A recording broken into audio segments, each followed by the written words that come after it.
Afternoon. That is good morning. Oh, too confusing. All right, I'll go with the Yorkshire approach of all right. Love it. All right, so welcome back to the Rime of the Frost Maiden. As you guys have made it to the island of Solstice, we have had a little creature accompanying you and guiding you around called Thopo. He failed to mention Yetis, but you gave him. He was very apologetic about that.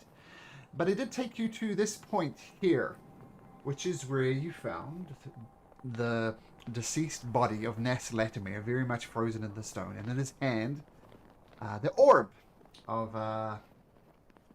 your old pal Velen. And so that was good.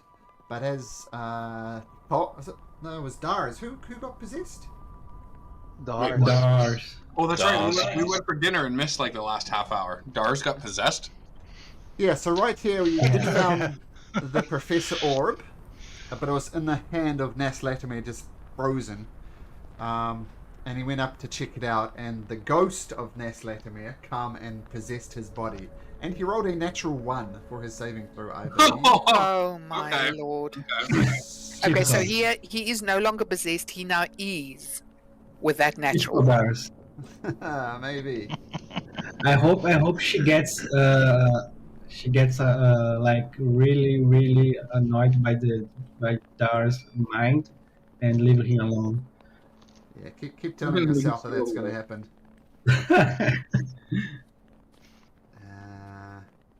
That's funny.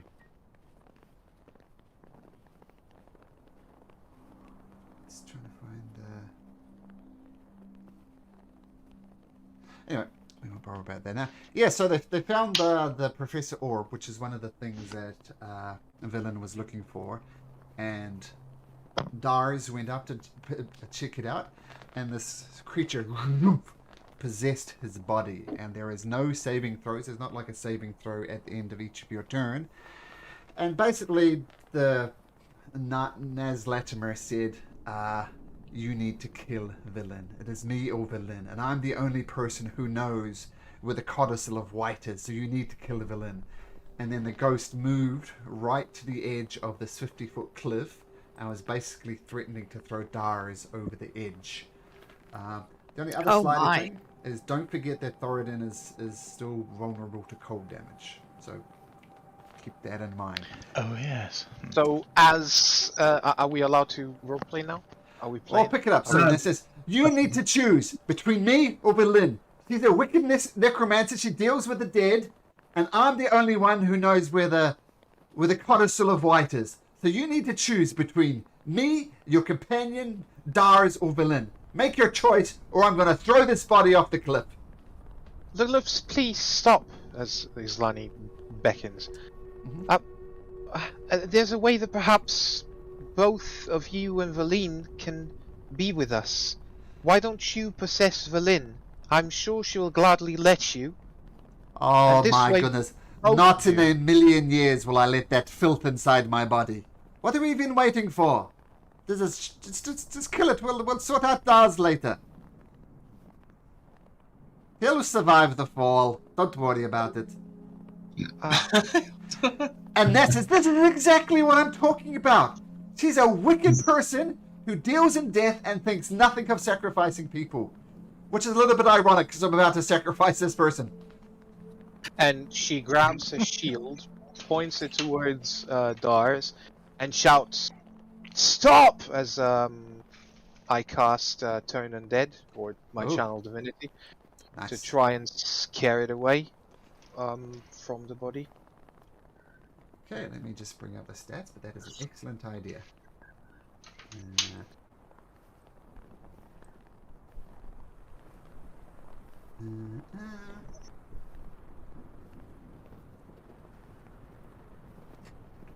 Well, what's the saving throw? We'll see if it makes it first. It's a wisdom. Is a 15 wisdom saving throw. Okay, so this is a flat for this one. Okay. While this is happening, Dars is thinking of for himself. I want to pee. Oh, it would be so good to pee in this pool. Oh, how far could I pee here? how food are you to be? Stop it! Quiet! This is my body now. Just gonna do a bit of.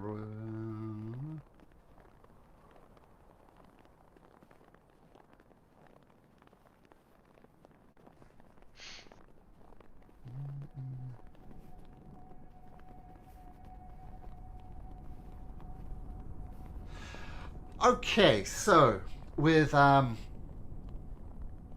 Dar's teetering on the edge, he's almost got 1 foot off, and the creature is threatening. You present your holy symbol, and you say, "Get out! Get out!" And you see Dar's body violently shaking, and this ghost erupts from him.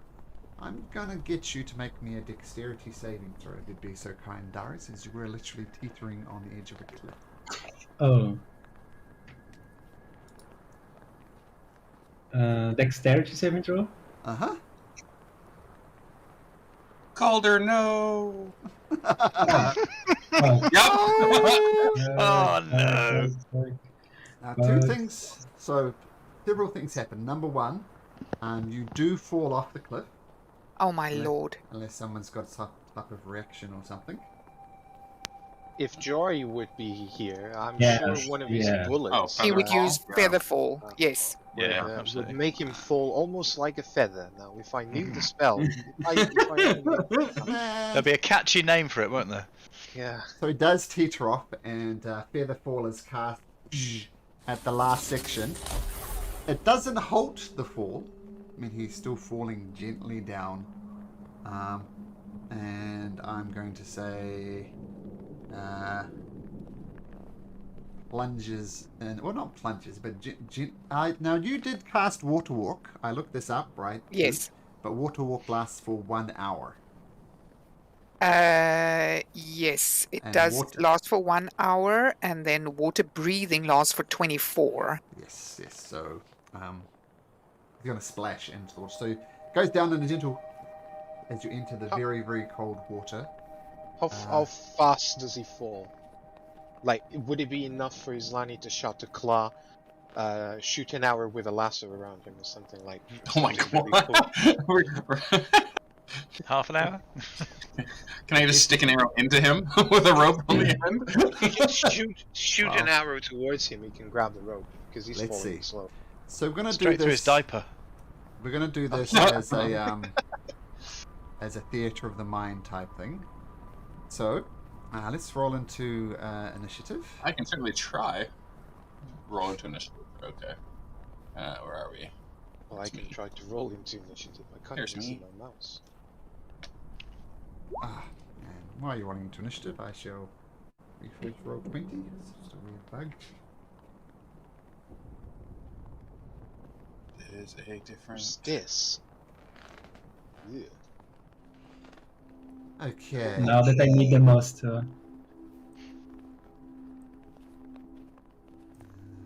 I like how a natural 20 becomes a 19 for dice.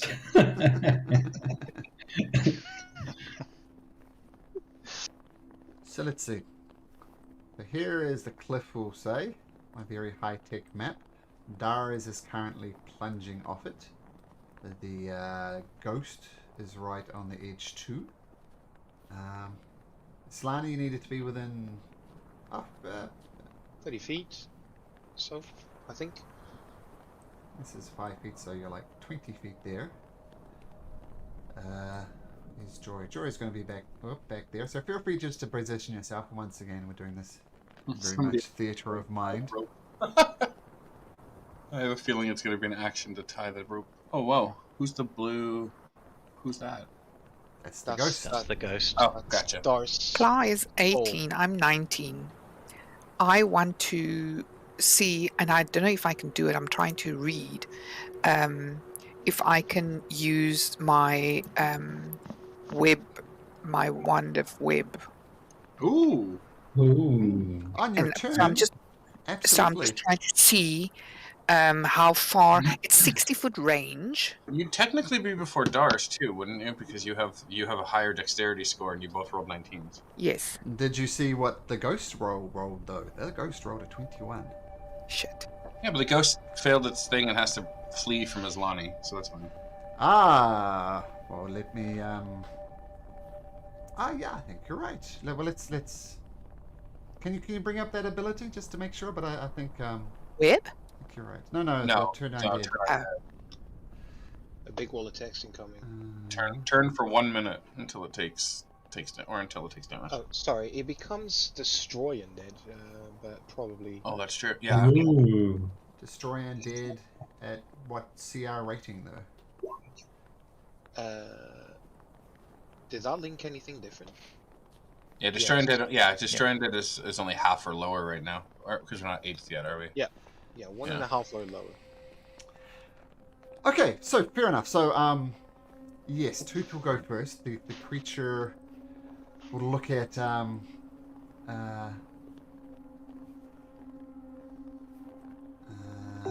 Islani's holy symbol and fly off this way. 1, 2, 3, 4, 5, 6, 7, 8, and a little bit more. Yeah. It can hover, so it flies out away from Islani, goes over here, and it goes zooming out over there. So we'll just swap these orders so we don't forget. Tooth, yep, you're up.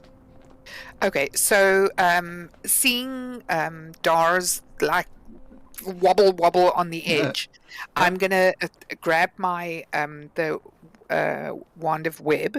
So it says, I conjure a mass of thick, sticky webbing at a point of my choice within range. So within 60 feet, it will form a 20-foot cube. And if I do it on the floor, it will be 5 feet high.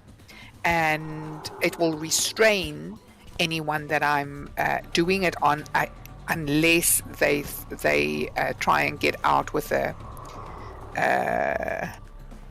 dex saving throw. If they want to fail, then I'm assuming he can fail. Yeah, he can if he wants. Now, does it need to be anchored to a floor though? Because there is no A floor or a wall. Okay. Or a Cool. ceiling. Okay, cool. So I like it. So Tooth, I assume you're running to the edge of the cliff. Yes. And it's a point of your choosing.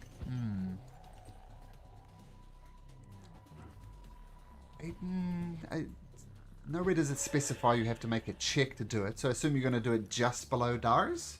Yes. Okay, so Tooth runs to the side of the cliff, whoosh, gets out a wand of webs, shoots it down, and Dars, just before you're about to plunge into the cold water, ding.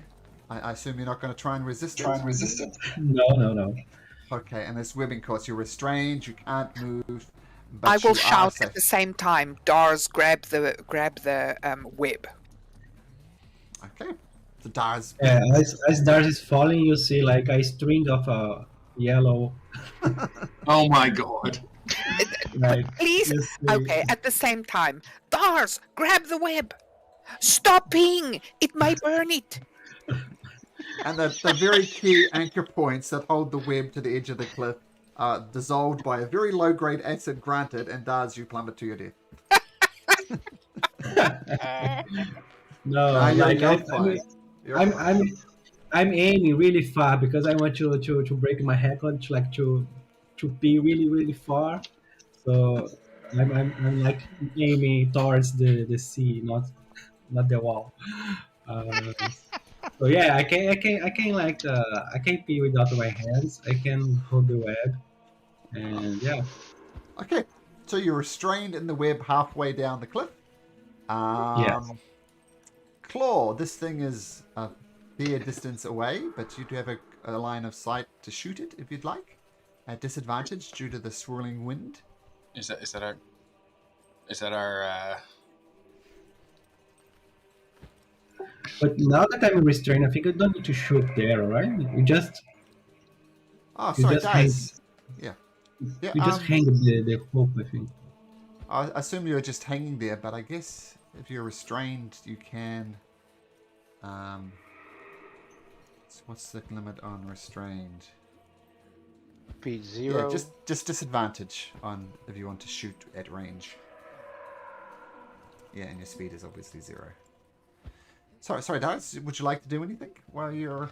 No, I was just saying that as I am already restrained, they don't need to shoot the arrow. Just like hang the rope to me and I climb up. So Okay. No, my question was, are we destroying this? Like I'll turn to Valin, I guess, and just be like, are we destroying Nas? Are we like, do you need her anymore? Him, her? Well, here's the...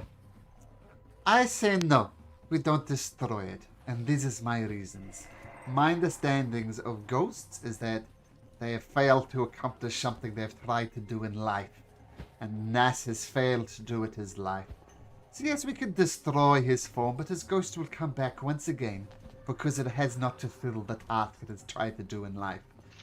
So I say we watch Nas fly out over to the ocean, come back to his place of haunting eventually, and live out the rest of his days here. I'm pretty sure what he wants to do is get the Codicil of White. His mind's focused on it. That's his mind, to be honest. So let him freeze here for all eternity. I care not. Is there a spot that we can like tie off a rope up here on the top part of this cliff? Claw doesn't have the strength to like single-handedly pull up Dars, so but if you tie off a rope and dangle one over the side or something, then but technically I'm feather falling, so I have No, the weight you're- of a feather. You are.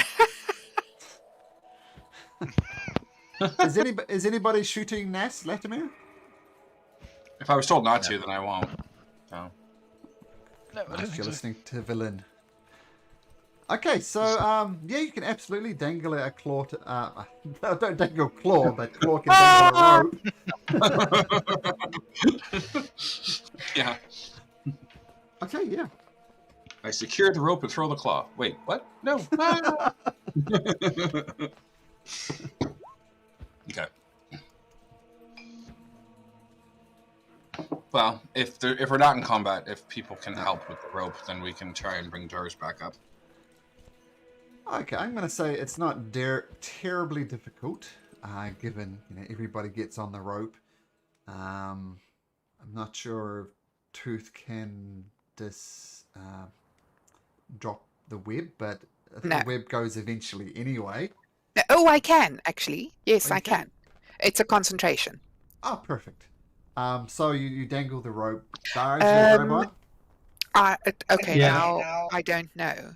Is it a concentration if I use the wand of web, or would it only be if I use the spell?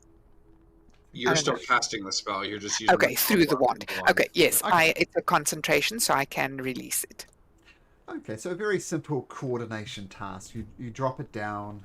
Dars holds on to it. Thoradin. Mostly Thoradin, I guess. How strong's Thoradin? He's reasonably strong. He has got a 14 strength. 14. Well, so working together, Slani, Jory, everybody go, "Hey!" And Dars, you come up easy enough and you wash the ghost of Latimer miles out to sea. Well, I think your holy force will expend soon, Islani, so I suggest we get the hell out of here. What do you think? I'm sorry I shooed your friend away. Not He my was- friend. Quite the opposite. He wasn't being reasonable. Shall we grab the orb and leave Oh, his corpse guys. to rest? Oh, Well, guys, thank you very much for saving me, guys. That was really strange. That filth ghost took my mind, and the only thing that I could think about was about peeing. And when I recovered my sense, I was falling. Thank you very much for saving me. I reckon that it was you, Islani. Thank you very much. And that's go and give a big hug to Islani. You are definitely my angel. Do you want to be possessed again, Daz? No. Then let's get the hell out of here. That ghost is gonna return. Let's move. Quite, Oduna. I want to say my thanks, okay? Wait a little bit. I just want to use my jewelry slots for the feather fall.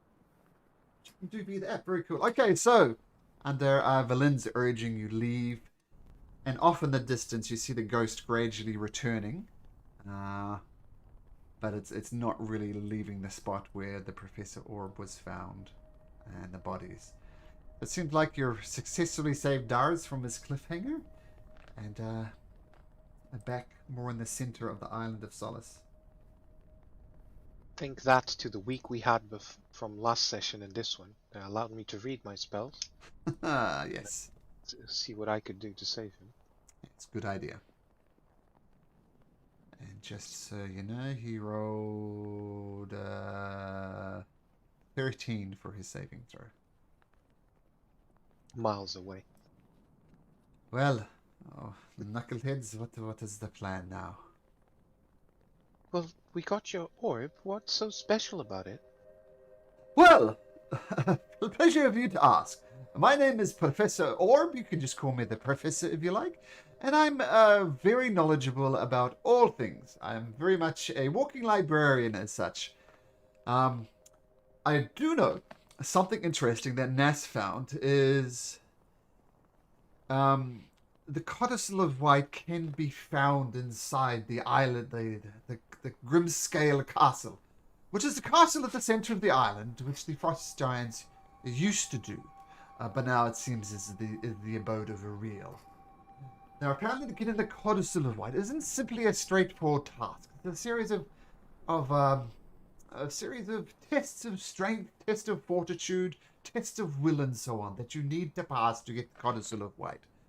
But to do this, we need to enter the castle at the center of the island, the so-called Castle Grimscale.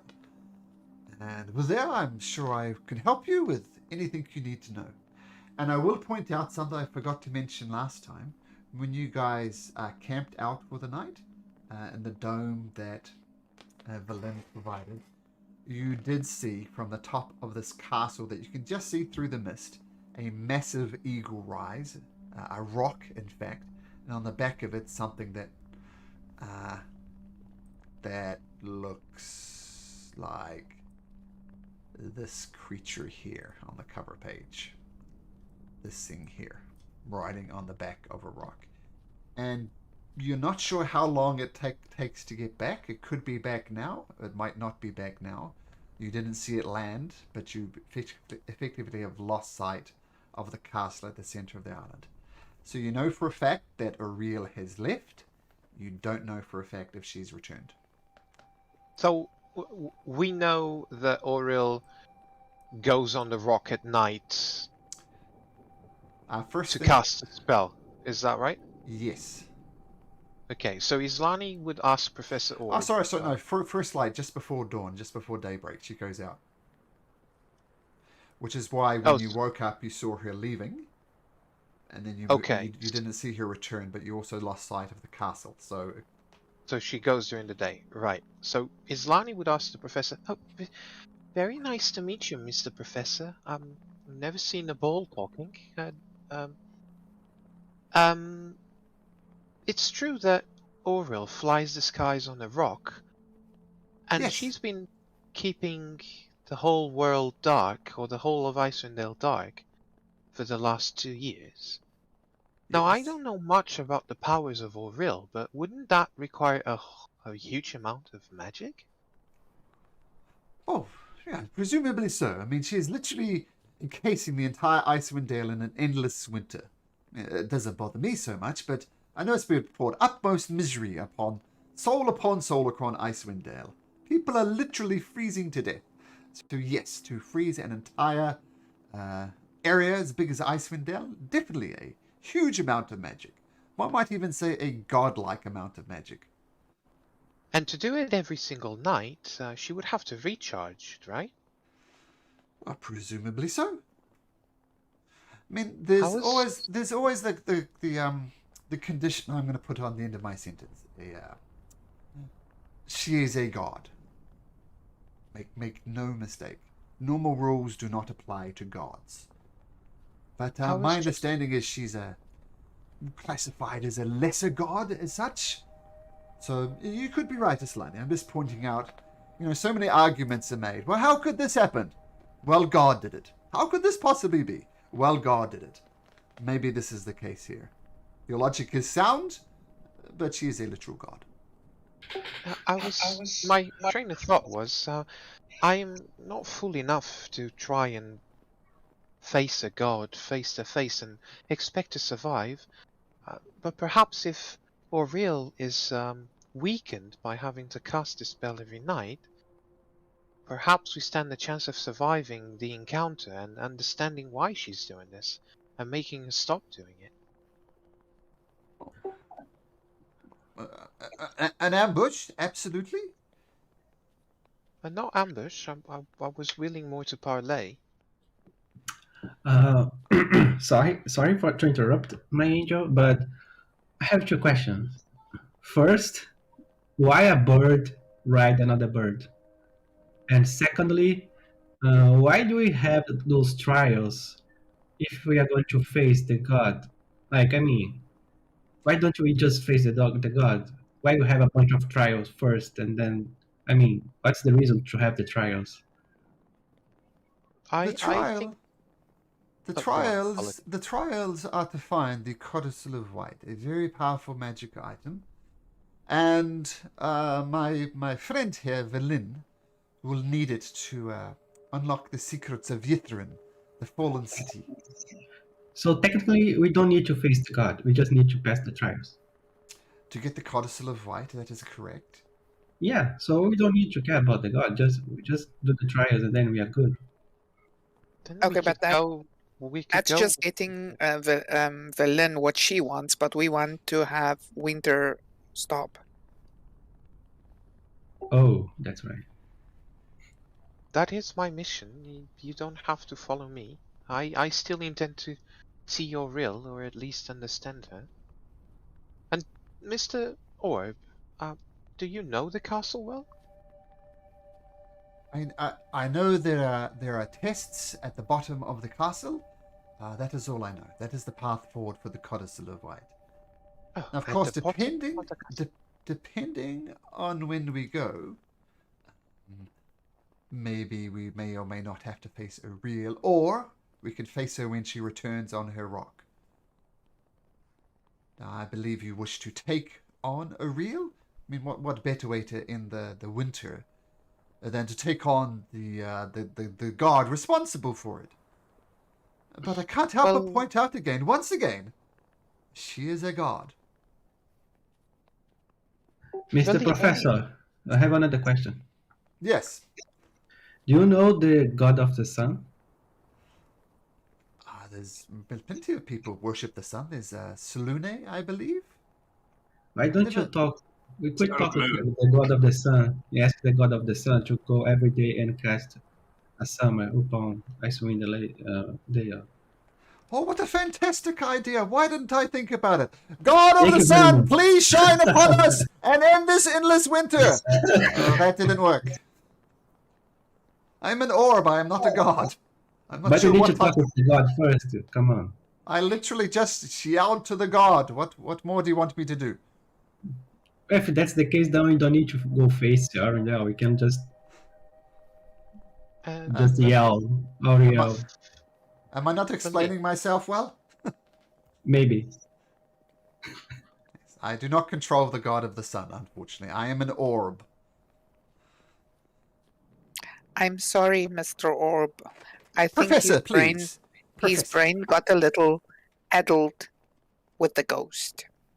Well, that is perfectly understandable. You can just refer to me as the professor, though. No need for formalities. Valin, this city, Ethereal, Yithrun. could we find something that is as powerful as Oral and stop her? Well, quite possibly. I mean, the city of Yithrun is, quite frankly, in my opinion, the most magnificent city that has ever lived in all of across Turiel itself. It is a city where great magic was used, very, very powerful magic. if there is a magical way to stop Uriel, then the place it could be found would be Yithrin. I mean, Perhaps something to trade with Auril so she can stop. perhaps. I mean, Would you allow I've made no secret of my desires. My desires are to go to Yithrin and tap into the greatest magical city of all time. To do this, I need the Codicil of White. And of you would course like that... to keep them to yourself, or would you allow us to use it? Oh, of course. I mean, have I not been loyal this whole time? Have I not saved you while you saved me? We are a team. Sorry, I meant no offense. I was just asking. Yeah, and I say that perhaps the wisest decision is to venture into Grimscale when Auril isn't here. That way we can go to the bottom floor, and she nods, looking at Professor. And do these trials whilst she's away? Some of us have already upsetted her. Who has? Your logic... Oh, I don't know. It seems our paths are Islani connected. avoids looking at Thoradin. I mean, He's totally oblivious anyway. our paths seem to be going in the same direction. I mean, we are loyal allies at this point. I have a task to do in Grimscale. You have a task to do in Grimscale. So, you know, it seems our path forward leads towards Grimscale. No! And Sopo says, Sopo! Sopo says, no, Grimscale very bad. No. No. Castle bad. No. Don't forget, Sopo said there's plenty of shipwrecks here with treasure on them. Sopo can show you. Don't take on gods. Sopo think that's silly. Well, But hang on, didn't Sopo also think that looking at those ice sculptures was a good idea? And what happened after that? Oh, Yeah. That's not Sopo's fault. I think you'll find it was. I am totally blameless. Right? I mean, Sopo said you should chop off a leg and see if it's a bone, and you burnt it. I think burning caused Ori. I mean, what's the worst thing a god of ice hates? Sopo thinks it's fire, and you used fire. So fire was the thing that upset her. That's what Sopo think anyway. Sopo will point out that, reminding you as players as also as a DM, there was a boat with a family of sorts next to it that Sopo pointed out. Aslani did show some interest in doing that. I'm not saying you need to do that, of course, but that is something else that is on the table. Well, Yeah, knowing Jory, I would say he would like us to go because he really likes treasure. So I don't know. Well, Thoradin's not going to argue about the idea of potentially going to find some more gold. That's for sure. Well, Sopo can show you where family is. the fact that we don't know where Oriel is right now lends me to the thought that maybe we can spend the day doing something else and then go to Grimscale first thing in the morning at dawn.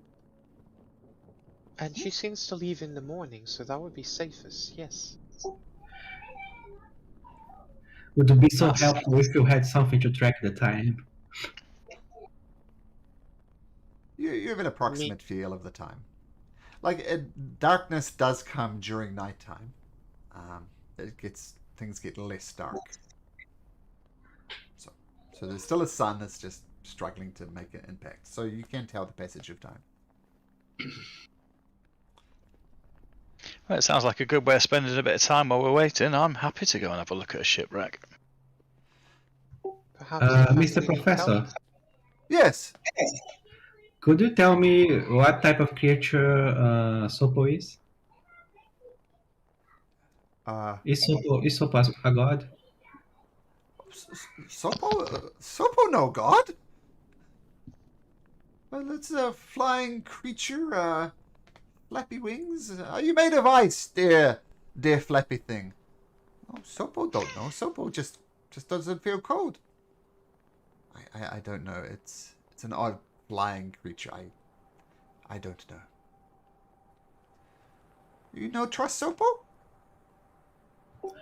No, sorry, Sopo is not that. It's just I'm trying to understand, like, because for me it seems like you are something that Oreo constructed. Maybe Oreo created you.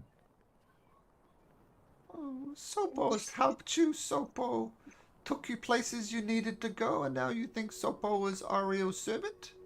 You break No, Sopo's heart. no.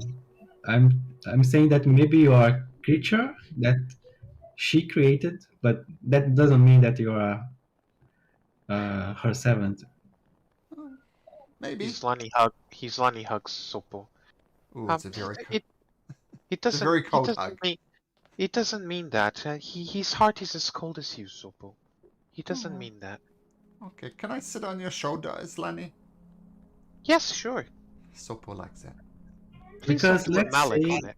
let's say that Sopo is a creature that Oreo made, and let's say that Oreo can use Sopo to see what we are doing without Sopo knowing. I trust Sopo. He's been a good friend and guide. Yeah, I mean, we could trust Sopo, but can we trust Oreo? Hang on a minute, how are you trusting this thing? It's already got me in trouble. Oh, Sopo, sorry. Oh, you are now. No. Oh, yeah, Sopo show you where Orb is. Sopo will take you to where your family is. Sopo said you don't trust. Well, I think if you find us a nice, big, large chest of gold, then Oh, yeah. amazingly enough, I might change my mind. Oh, Sopo knows where that is. There you go. Then. Well, What are we waiting for? Sopo knows where ships have been crashed trying to come to Grimscale, and Sopo knows that a lot of those things will have a treasure inside of it. What And do we who think, is everyone? guarding the treasure? Well, Sopo knows there's sharks he's seen. Sopo not so interested in treasure, but Sopo can show you.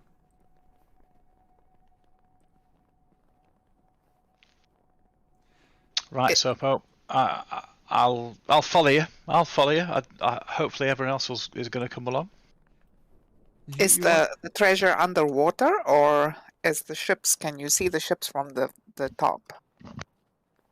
Well, why don't Sopo show you to the first ship where family lives? Oh, well, if there's a family living, then it must be on top of the water or on top of the land. Okay. Okay, follow me. And Sopo just guiding Islani, riding on his shoulder. And once again, the wind is colder here than anything you've found on the mainland, as it were. As you progress across the island, I'm going to have everybody make me a Constitution saving throw.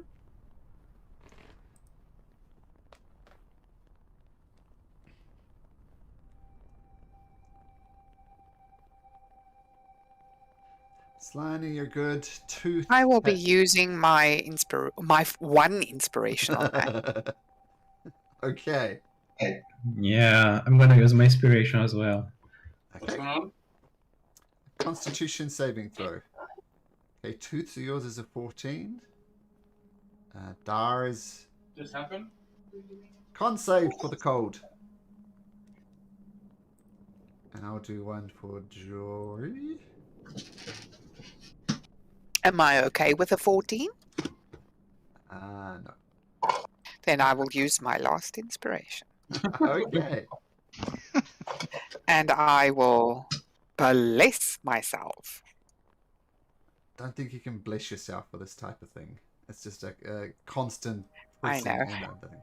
But a 17 is fine regardless. And let's do one for Jory. No, Jory.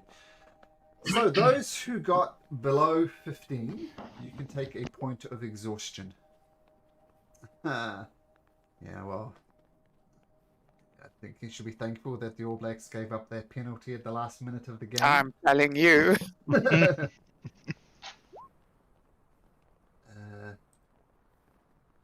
Where do you track exhaustion on D&D Beyond? Under conditions, Yes, on Conditions. condition. there's levels. So that on the I main see, page, I see, I got it. So jury has a point of exhaustion. Now, does anybody have 2 levels of exhaustion? No. Okay, good. No, I have one. Okay, so pressing through the cold, Sopo leading the way with Belen, Professor Orb, and other hangers-on. You get to this, just zoom around this like this. You get to this little shipwreck on the island, and as it promised, there is a tent. You don't see what's in the tent because it's got its back to you. What you do see is a big pile of rocks, and about 100 feet or so away from the pile of rocks, there's a smaller pile of rocks. And you see these 2 humans, one male, one female, and they look up to you, barely acknowledge your. They look at you. You know that they've seen you, but they seem very disinterested the fact that you're there. And they pick up a rock from the big pile. Each of them grab a rock. You know, it's pretty big. It's not a. They're struggling and they're straining to move the rock, and then they take this rock, put it in the small pile, go back to the big pile, pick up another rock, move it back to the small pile. It's going back and forth, moving rocks. As I say, you know that they see you, but they don't care.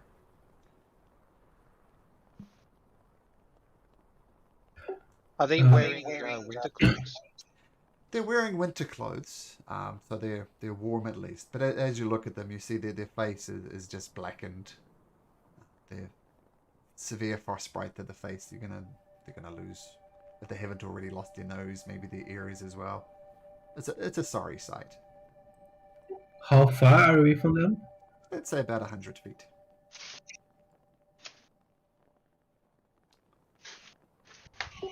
Hello there. They look up again and just acknowledge. They don't reply, and they go back to moving the rocks. I mean, you are still 100 feet away from them. We are the Knuckleheads. Are you okay? They turn and says, and the man says, "Oh, we're okay. Thank you. You may take your leave. It's okay. Just be on your way. We're fine. No help needed. Thank you." Why are you moving rocks? Not your concern. It's fine.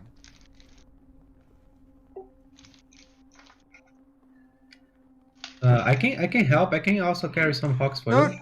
No. Please don't. This is our task. Please don't. It's okay. You can go. Who asked you to do that? Not your problem. Please. I beg you. Just go. Is it just normal rocks? Looks like it. Yeah. I mean, there are rocks around this island, but none in. They would have had to travel quite a bit to get these rocks in the first place. But at a guess, you could say to move the rocks between the piles might take weeks of work at the rate they're going. Wow. But please, it's nice to see you. I wish you a good day, but we just need to do this. So, thank you. Goodbye. And they go back to moving rocks. Would you mind sharing why you have to do this? Please, miss, just leave us be. Leave us be. Dar is going to cast thaumaturgy.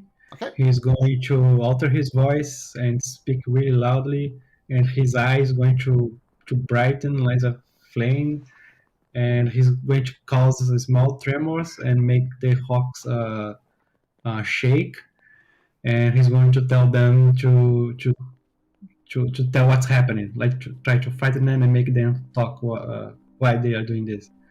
Okay, so Why are you doing this? so you're using thaumaturgy to kind of increase your intimidation, right? Yes. Well, make an intimidation roll. I'll give you advantage. Nice. Thanks to the thaumaturgy. Woohoo! But please, we do beg you to go, but we do this to keep our children safe. It's our task to bear. Just go. And from Where are your children? And from inside the tent, you hear a as it's a terrible kid scream, but the sheer volume of it. It's just like a woman. Yeah, but you hear a child let out a little yelp of fear from inside this tent. And once again, the opening of the tent is facing the shoreline, so it's away from you. Who is threatening your children? No, it's okay. Just I beg you. We are fine. Dar's gonna say, Islani, go check the kids on the tent. And Dar's going to move next to them and say again, tell me, who is threatening your kids? And they give a sidelong glance at the tent. And they go Can back Claw- to moving rocks. Can Claw attempt to stealth and wander into a position where he can see into the tent? You can certainly try. 30. Oh, that was a nat 20, was it? Mm-hmm. Wow, it's nice. Yeah, so while these people are begging to go round for you to leave them alone, a claw gracefully sneaks around the side of the tent, using the snowbanks to his advantage. And you glance inside, and you see there are 2 children, and there are 3 ladies in the tent as well. One of the children is a female, like both about 6 or 7 years old. So there's a boy and a girl there, and 2 of these ladies are combing the hair of the boys and the girl just with a brush. Like they're sitting on their laps and they're cleaning, brushing the kids' hair. Oh, please, just go.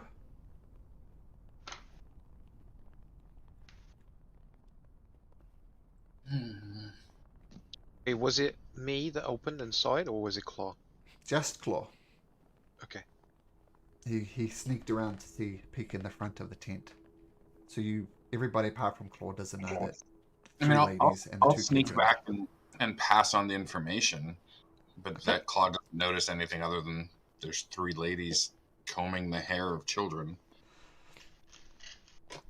Do you tell us that? Yeah, I mean, exactly. Didn't you guys face sea hags before? I haven't. Okay. 3 is a magical number. But just suspicious. Right. There's nothing else to do, I guess. But if somebody else has any information, feel free to, I think it was only Thor. Yeah. make it common knowledge. I think Thoradin's going to nudge Dars in the ribs and just say, three old ladies. Do you? I guess Islani's gonna go closer to them and that. Do you need help with the rocks? No. This is our task. It's fine. We can get it done way faster No. if we all help. No. It's our task. It's what's the purpose? Are you building a new house here? We just move rocks. Look, please stop with the questions. I just need you to go. I beg of you. It's just very odd to just be moving rocks, and it's awfully cold to be outside doing that. Okay, it's odd. Can you go now? Alright, sorry for disturbing your day. She just bows and pulls Okay. back. Did Dars hear what Claw said about the ladies or not? Yes. Yeah.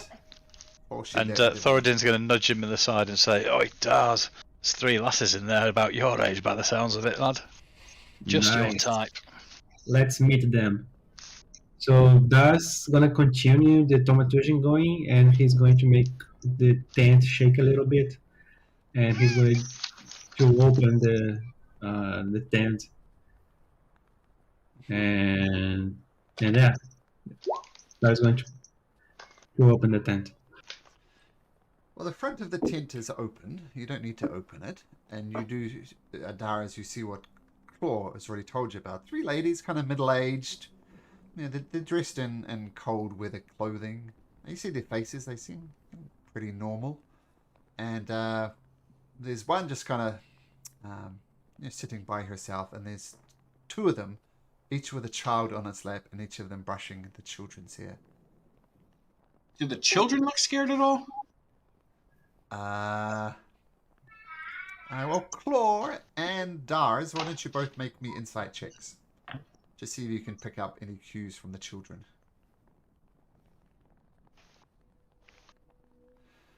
Okay. Terrified. Oh, okay. Dars, Hello, dearie. Hello. Hold my Dars want to yell, "Get away from the kids now!" So you're holding an action. If they do anything aggressive, you're going to shoot them, Claw? Actually, my presumption how action was going to be, I'm assuming Dars is going to do something bold. Very tactfully put. If he's going to yell at them, then I'll wait for them to like speak their reply, and then I probably will fire at one of them. With Okay. Dars shouting, I'm going to try and duck. Okay. So let me And just... I will use my... Just read it. I'll tell you. I will use my Mask of the Wild, trying to hide better. Oh. I can try and attempt to hide even when you're only slightly obscured. Okay. So let's... Just setting up the scene here. So Dars, you're right by the tent. Yes. I'm just going to make this map bigger. Would I have advantage on that then? Sure.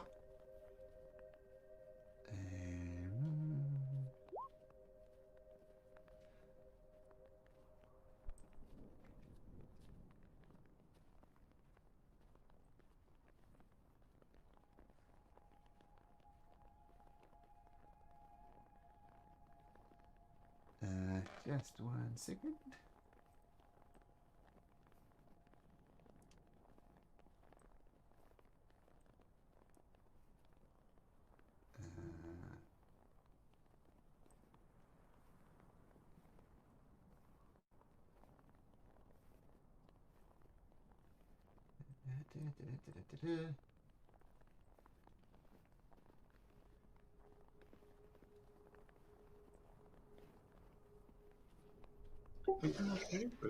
Okay, so you're off to the side quite a bit, Claw. Keeping an eye on things. We'll put you right over here.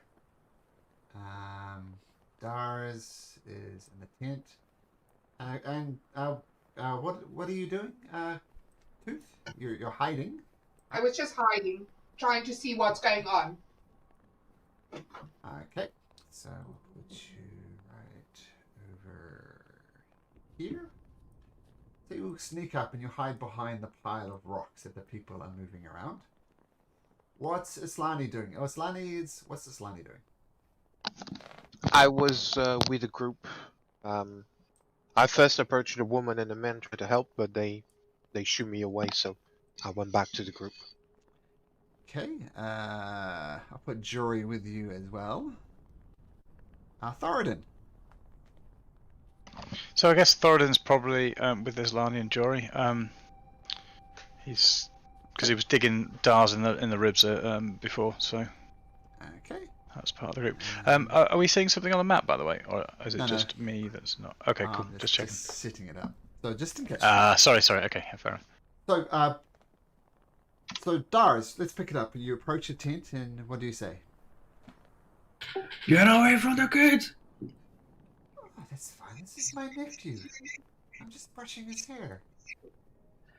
They are scared. Let them go. Oh, they're just scared because you're shouting at them. No, they are scared at you. No, And then it's Dar's going to draw his blade. no. There's no need for such silliness. We're I his guess aunties. It's fine. Their parents do some simple tasks for us, and we keep them safe. Let them go. And with that, they put down their combs and they pick up the kids and they kind of give them a big hug. It's okay. It's okay, Cameron. I got you. And both of them pick up and hold the two kids close to their chest. like Shush, Nope. Stephanie. Like just holding them Don't be a tightly. coward. Don't use the kids as a shield. Let them go. Why would you need a shield? Why are you attacking my nephew? You're not taking them. Let them go. Why am I here? I'm hugging my nephew. And my friend here is hugging her niece. You are meddling in family affairs. I'm gonna cast Zephyr Strike and hold it. Okay. So, holding it, ready to go. So please, just go. I still got to cut their toenails that grow quite fast and clean them up. Or are you coming here and yelling at us? Because their parents are outside, they are scared, and they are doing I don't know what for you, so please Hey, let them go. Michael, Ashley, is there any problem here? And you hear the parents from outside. No, it's okay. They're their aunties. Everything is fine. You're the ones that are causing problems, so please, just go. See, they don't have a problem. Do you have a problem, children? They give the children a squeeze, and Cameron and Stephanie shake their heads. There's no problem here. You said that there is three ladies, right? 3 ladies, yep, and 2 of them are holding a child each. So there is a lady that is holding. There is no. She's not holding any child. That's right. One lady's holding the son, one lady's holding the daughter, and one lady's just at the back of the tent. So Um, Dar's gonna to grab her by the hair and say, "Let them go. I'm gonna cut her neck." Oh. I think that qualifies as bold. I guess Claw will take his actions then too. Malcolm, can Yep. we hear the conversation outside? Because they seem to be shouting, right? Yes. I'm going to say yes. Whilst they're doing that, can Isolani cast Zone of Truth and approach the woman again?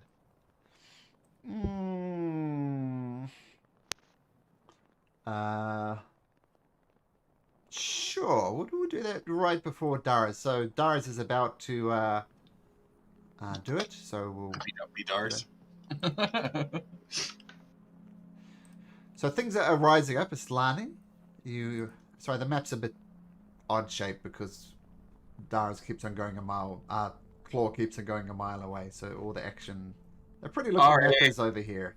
So Yeah. Yeah. So yeah, I will. Well, if I hear the commotion, I'll get a bit worried. I start approaching. Is this one of them? nope, all over here in the tent. These are the 2 commoners, the 2 parents that are just walking back and forth, constantly moving rocks between the piles. I think that's who Yeah. Isolani was approaching. Yeah. I'm approaching Oh. them. Oh, sorry. And Okay. and I'm sorry to disturb you once more, but please confide me with the truth with Eldath, and your truth will be amongst us. I promise I won't spread it. I just want to know what's happening here. What's really happening? And yeah, I'll use Zone of Truth. Do you want me to share what it does? Well, no, I know what it does. The weird thing about Zone of Truth is if you make your saving throw, you make it again the next round. And you keep on rolling until you fail, until you're under the Zone of Truth. So it's a type of spell that you can't really resist unless you get out of the zone. Yeah. That's everything. you put up the zone of truth around. I will say this is the It's mother. 60 Ashley? feet. There's 60 feet around me. Okay. Put a little token thing on you. So 60 feet. Okay, Jory, Thoradin, and Tooth. Can you? You eventually realize you've got to tell the truth, because if you make it, you're just gonna have to make it again. Well, I'm not sure what's going on, but I just beg you, for the sake of the children, please leave.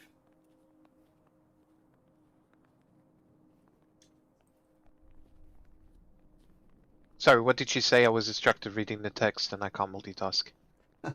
Uh, Sorry. Jury, that's right. Jury is not on half hit points. He is on 57, and you should see Islani's I health see bar. Islani. 57. So he has like two. There we go. Thank you. Yep. I beg you, kind lady. You're obviously concerned, but for the sake of the children, please just go. So we can help you if you tell us what's happening. But are your kids hostages? Are you hostage by someone? I hear noise coming from the tent. It's just the children with their aunties. Is that the truth? Well, Are they really their aunties? Otherwise, Islani will know. Oh, sorry. Yeah. Let me clarify. We call them auntie, not technically aunties, but in the way you call, people, elderly people who you respect. They're You call your them auntie. elders. We just call them auntie. Why? And they mean you well. They keep the children safe. Keep in mind they don't have to volunteer information. They just have to tell the truth. Yeah, they keep the children safe, and the children are all that matter. Why are the children so scared? Well, they're children. And this is the best that you can give to your children, right? This keeps them safe. We move the rocks and the children remain safe. As long as we keep moving the rocks, the children are safe. And with that, she picks up a rock, brings it over to the pile, walks back. So as long as we keep doing this, the children will be safe. And all the while, the dad is going back and forth, moving rocks. Okay, I'm just gonna say goodbye, and I'm gonna start approaching the tent to try and have a peek at the state of these kids to see if they're malnourished or being well kept. They are malnourished, but they're as malnourished as many of the other children you've seen in Icewind Dale. Just before Islani wanders away, Yep. can Thoradin overhear this conversation from Yeah, for sure. where he and Jory are? Yeah. So he's going to join in and just ask who the aunties are keeping the kids safe from.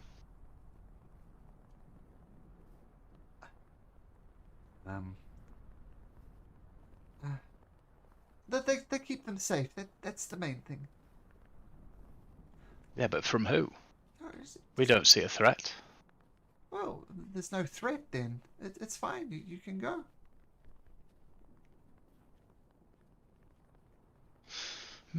That's interesting. So they're not keeping them safe from anything or anyone that's here now. As long as we move the rocks, the children will be safe. Did they ask you to move the rocks?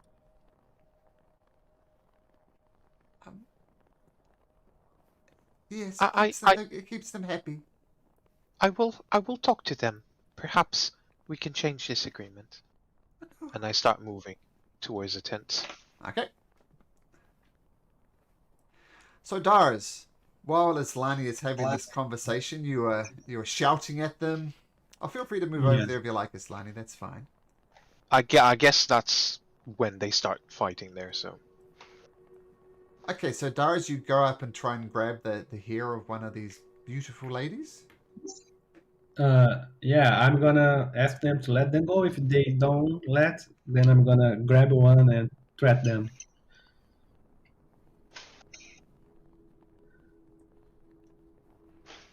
Go for it. Do your worst. Have to. You have to roll initiative, my friend. Okay. Well, when he threatened, did my held action not go off? Or also roll initiative. You roll initiative. Let's get out the way. But yes, you will get a For those with exhaustion, they get disadvantage on initiative. Is that right? Yeah. Oh, really?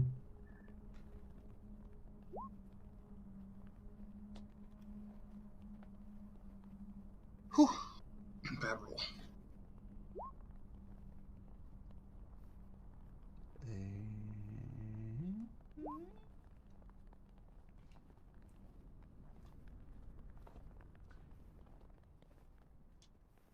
Okay, that's a good button to press. Okay, so I've got to roll in jury. Oh, Valin's not on the map. I'll put Valin on. Sopra will hang back. It's Valin's. Why are we bothering? There is no problem here. The children are safe. The people are happy. We're sticking our noses in the business where it doesn't belong. So, first thing that happens, you see Dars going forward.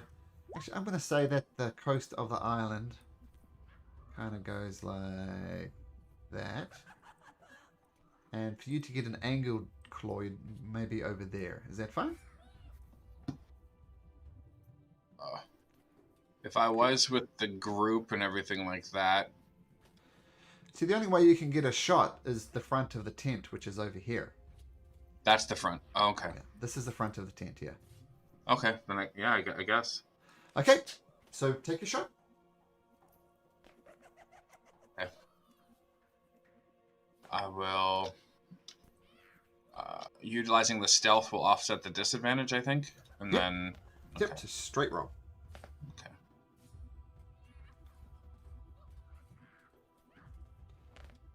16. 16 does hit. Okay. So for 15. And then. And Zephyr Strike. Well, I had that. I didn't need the Zephyr strike. I was Okay. hidden, so it's still Okay. sneak attack. And then technically, if this is this my like, because there's no such thing as a surprise round anymore. Technically not, no. Yeah. I'm assuming this is just my full on Yeah. initiative. Okay. Yep. Then I'll use Zephyr strike on the second attack to offset. Okay, so another straight roll. Oh, that hits. Okay, so no sneak attack, but it will add the 1d8. So 7, another 13. 12. Got it. Or 12, sorry. 12, yeah. yep. And then because it's the first round of combat, this one will be with disadvantage. 17 still hits. So another 13 plus another d8. So 20 on that one too. Oh, nice. So, yeah, claw. From nowhere, Dars, you see 3 arrows just fly past you and sink into the hag. Without the child? The one that Dars was making a point on, like to try and intimidate and. Okay, which was this one? Yeah. Yeah. So 3 arrows shoot across, doosh, each of them hitting true and sinks into the flesh of this creature. Tooth, you hear a scream from inside, but not a child scream, a scream from something else. What do you do, Tooth? I will. Well, it's not a child. I'm gonna try and get to that kid, so I'm gonna move forward. Okay, can you make me an acrobatics or athletics check first? You'd be so Sure. kind. You're looking to beat a 9.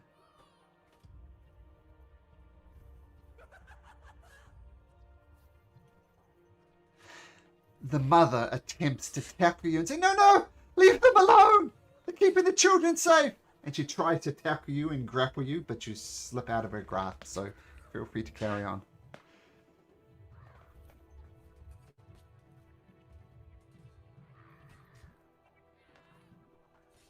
I will just move forward. Mhm. I can't see into the tent yet. I just see Dars there. I'll Uh-huh. move forward more because Okay. I can't do anything.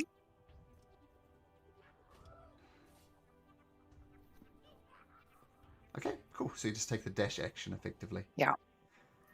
Okay, so Tooth comes running through the snow.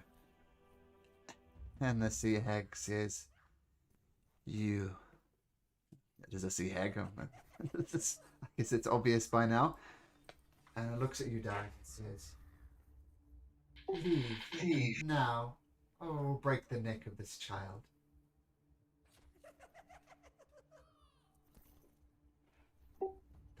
Dars? Uh, I mean, it's not my turn, but You can reply. okay. I'm gonna say, yeah, but if you break her neck, then there is nothing stopping me to kill you. I'll take that as a no. Oh my. It's your call, lady. You kill the child, I kill you.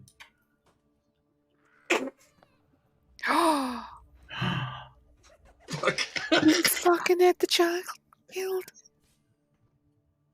And she looks at you and says, "Oh my goodness, that was a big, big mistake. Make me a wisdom saving throw if you'd be so kind, Dars." Oh.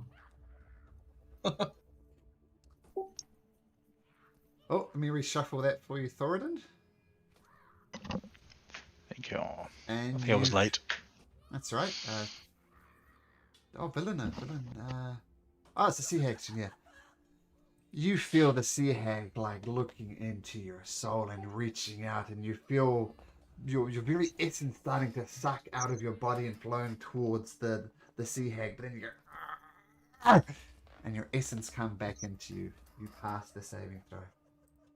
Then says, "Oh my street guards, here we go again, saving people that are not important to our mission. But fine, I'm here with you." And she rushes over. Thoradin. Not important. He's got no choice but to dash towards the tent, so that's nice and easy. Okay, so Velen and Thoradin both dash towards the tent. Claw. See, I'll cast Zephyr Strike and shoot at the same one that Okay. I already. There we go. 15. 15 hits.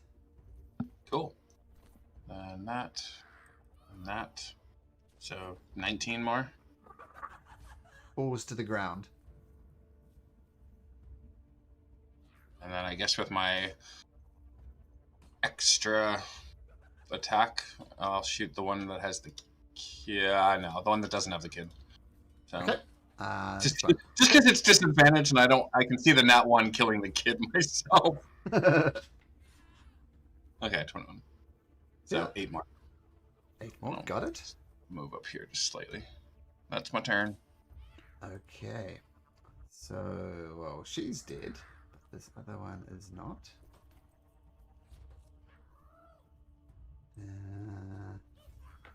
Whew.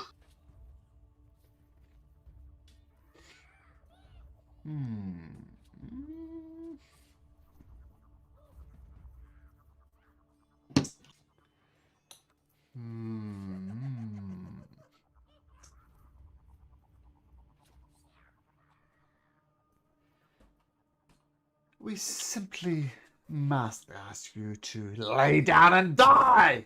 And she screams at Dars. Can you make me a wisdom saving throw, please, Dars? Oh man.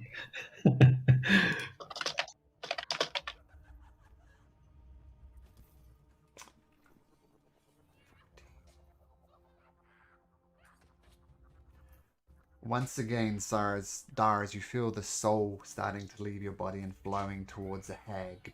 But hag, no match for Dars' will. And this Dars ducks behind the boy and holds him up as a shield.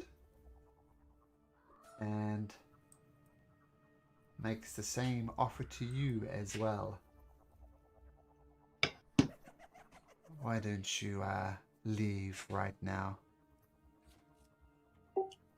Or the child dies.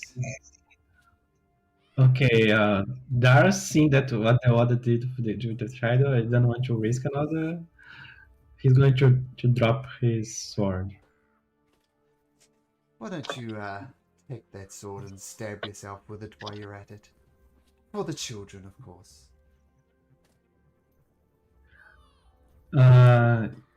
Yes, I could, Claw, but it was not a reaction, so I'm not sure if I could use that on the Hexter. I'll let you stab yourself on the hag's turn. Yeah, no problem. I'll allow that. What? Using spare the die on the board? Well, we'll get there in a second, but first I want you to just roll damage against yourself. Against myself? Yeah. Well, if Why? you're stabbing yourself, the hag No, is I'm not asked. stabbing myself. She's asking me to stab myself? Yeah. Yeah. Yeah, for the children. Yeah, okay, that's gonna do that. Okay, roll damage against yourself. Using my sword damage. Yep, using your sword damage. Yep. Wait, did you fail something? Are you compelled to do this, or are you just doing it because? It's not compelled. It's your choice, Stars. I mean, she says, do this or I'll break the neck of the child. I'm just praying that the turn of the hag finished because she's doing a lot of things on her turn. So okay, so as I said, you're allowed to do that on your own turn. So you take 12 points of damage, Stars. And there's a whole lot of crates and various things here, and this hag ducks behind the crates, giving her total cover. Yeah, so this one is ducking behind crates. I'll put a little ducking thing so she's got total cover behind there because she doesn't like being shot by arrows. Does she have the little boy with her? Yeah. Yep. Dars.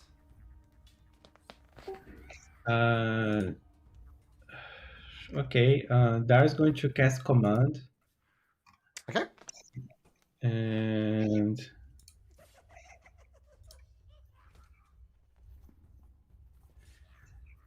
yeah.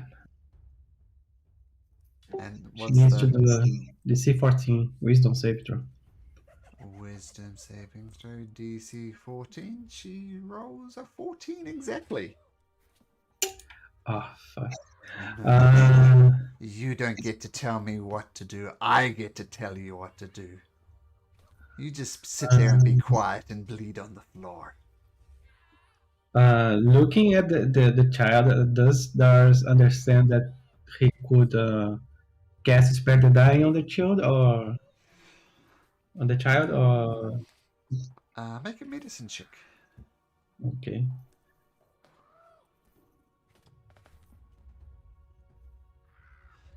You're not sure.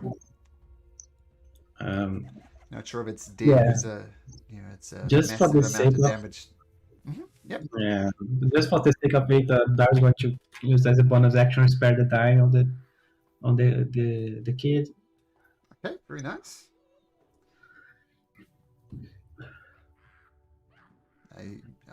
You don't know if it's worked or not, but you definitely envelop the child in some healing energy, and yeah, if it's dead or not, well, I guess we'll find out. Yeah, that's my turn. Okay, very cool. Slani. So Zone of Truth is cast on a zone. It can't be cast on me. I thought it was on me, and it's only a 15 radius. Okay. So I guess it doesn't move with me. So I'll remove that aura. Okay. Unstep it. Sorry There we about go. That's right. that. No problem. Well, yeah, I hear the commotion. I don't quite know what's happening inside. So I will, as an action, take the dodge action. Because I saw... Did I see any arrows go into there? Make a perception check. I mean, Claw is pretty sneaky. You're not entirely sure where he is. I guess this is a disadvantage because I'm tired. Or yeah, from the And coal. all sorts of reasons. I'm gonna say you did see one arrow coming from vaguely over here, so you know Dark Claw is up to his usual tricks. Okay, then I guess with my 30 feet of movement, I'm gonna move there. Do I see the dead child from there? No. Okay, so I still don't know there's a dead kid, and I can't see that hag. Nope. I'll just take the dodge action, holding my shield, and I'll ask, what's going on here? What's happening? That's my turn, because I failed on my perception, so I don't know much of what's happening. Okay. So it's Lani, Jory, Villain, Thoradin all heading towards the tent, but unable to get there. And it comes back to Tooth. I also don't know the child is dead. I'm trying to now. I want to sneak in to see if I can maybe snatch one of the kids. Okay. So, like, if it's not obvious, the front of the tent is along this edge here. Yeah, that's why I'm going this way. Okay. I see inside now. Yeah, what you see is this a dead hag over here. You see a child with its neck at a slightly odd angle here. Very unnatural, and you hear the whimpering sounds from behind this crate, and you assume that behind there somewhere is the other child. Do I see this hag here? Yes.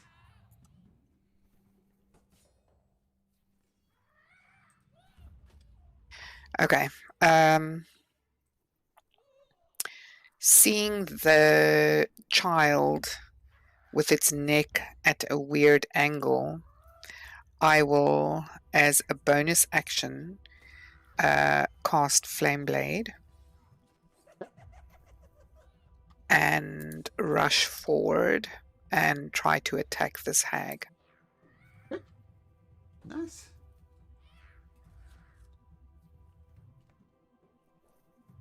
Let me just find it.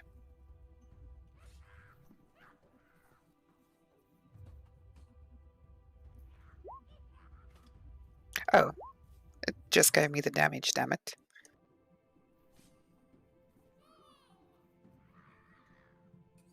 Okay. Ah, Oh my goodness. Roll damage again. okay.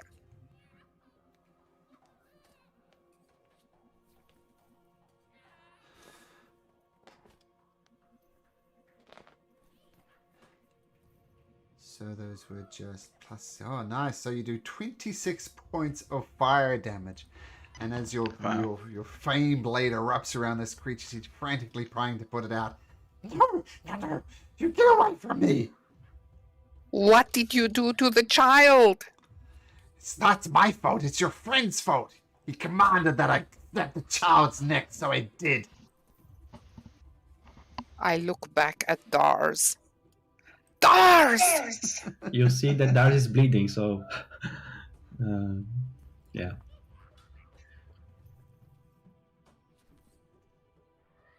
And that's my turn for. Oh, that was a bonus. The action would have been to actually attack. So bonus action, cast it, and then action attack. Okay, and then you use your movement, so very good.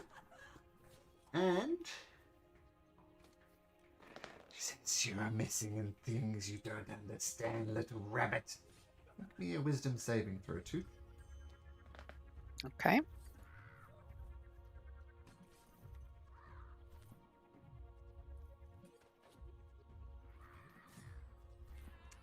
You keep on making your saves. You feel your body changing and twisting and taking on the form of the rabbit, and you feel your little teeth pop out of the front, but then puts it back, and you do not get polymorphed into a rabbit. Oh my goodness! Yeah, that's why she called you Little Rabbit. But she does duck behind some crates, giving herself full cover. Not from you, but from arrows coming from around. Gotcha. I just don't understand you people. And she has to take the dash action to get there. Commoners One of them rushes over it. He's going to try and attack you to the ground, Thoradin. So Thoradin, make me a athletics or acrobatics, and you're looking to beat a 14. Okay. We'll go with athletics. Yeah, you just do the classic palm off into the face and give her the big palm to the face. So you palm her off. No, leave them. Protect her. They're going to kill the children, and just leave them alone. Thoradin. Thorin is just going to turn and growl at her in the way that he has that fantastic way of communicating.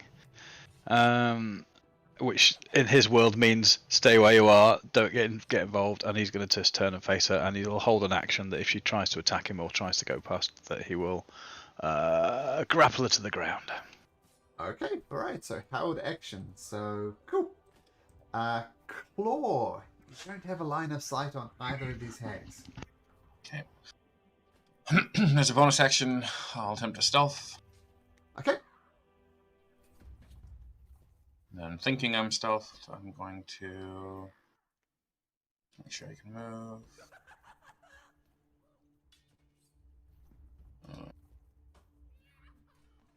And then I'll double dash. I'll just start moving around. And I'm done.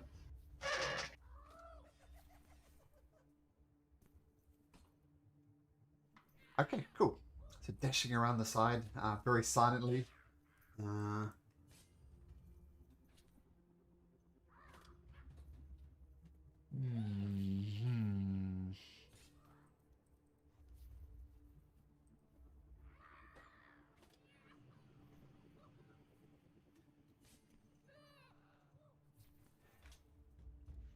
She is going to...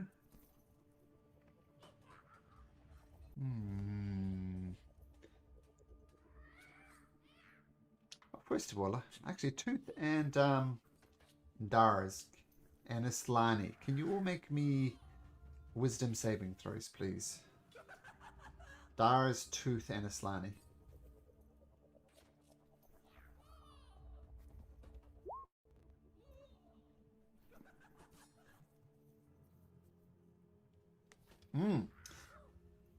So Tooth, these things are absolutely horrific. You see their hair appears to be seaweed. You can see kind of into the cheek, into these rotten teeth. It's a horrible sight, but you've seen worse things in your time. Tooth, Islani and Darz, not so much. I should have done this before that, but this horrific appearance cause you to be absolutely scared of these creatures. So you're Do under you not- frightened conditions. Does Dars not still have his point? His D6 D6. or wisdom? Do you don't? I do have, but I don't think it's enough. Okay, just asking. Yeah, because like I have a 7, like even though I have a 6, I'll be 13. I'm not sure. Okay. It's your choice. Okay, let's try. Okay. This is the ones you got from the Goliaths. And it is enough. Ooh, good call to fix. I know Islani didn't get that one, eh? Because that's the one you prayed on. Yes. That is correct. Okay,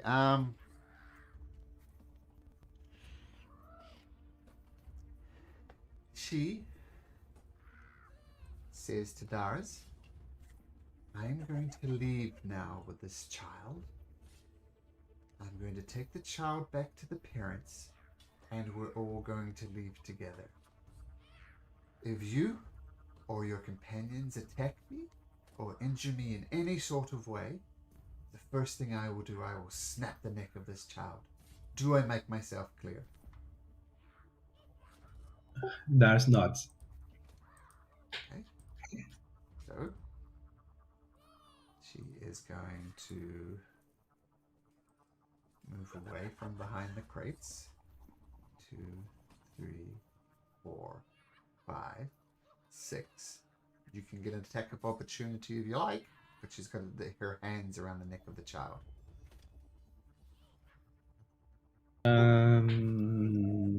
No, I think I'm not. That's her turn. Dars. But that's getting complicated. Let's see. Yeah. She's setting up reactions to use on her own turn after already using her actions. It makes it very complicated to try and Yeah. counter that.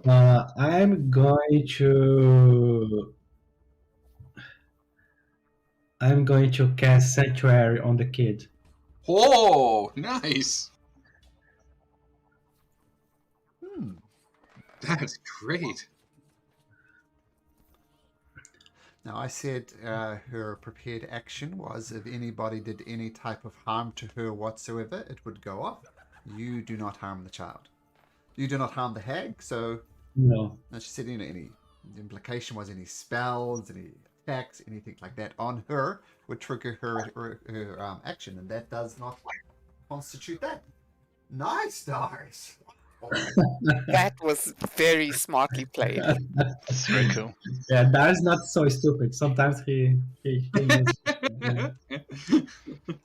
And to see how the sea hag shouted that she knows there are other people out here as well. Islani. Whoa, clutch, Dars. I love it. Scared, right?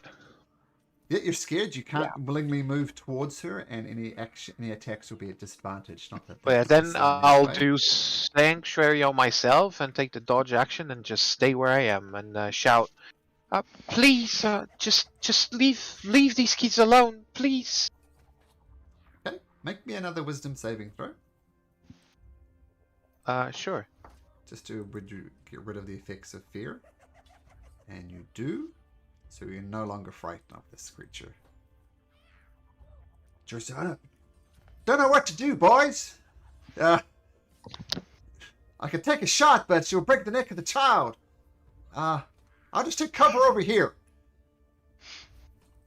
The Love commoner, Love it.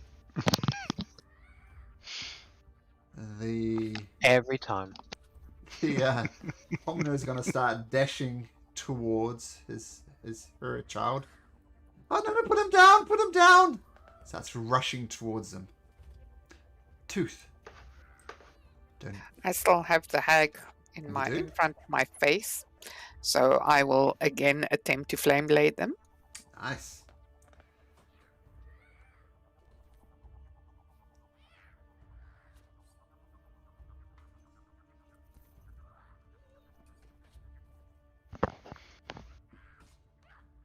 That hits. 14. So once again, she screams in pain as the flames erupt on her body. Not bad for a little girl. I shall rip your soul from your body at the first chance I get. You are evil for doing this to a child. You will not survive this day. It's a means to an end. You're a fool if you don't see means to an end. Is that your turn, Tooth? Yeah.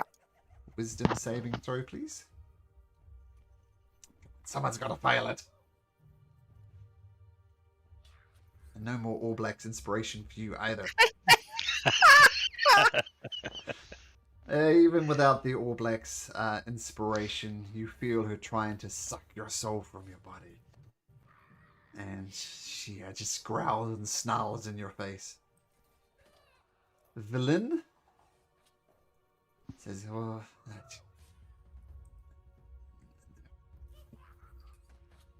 I can't do it." And she steps back.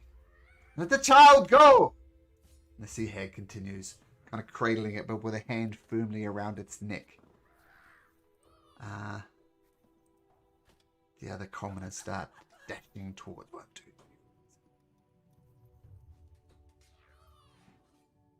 3. If you want the child to survive, please make him an orphan. And she glares at the two people dashing towards her. So you need to choose the child or the parents. Take out the parents. Thoradin. Oh, okay. I've got two options here. One of which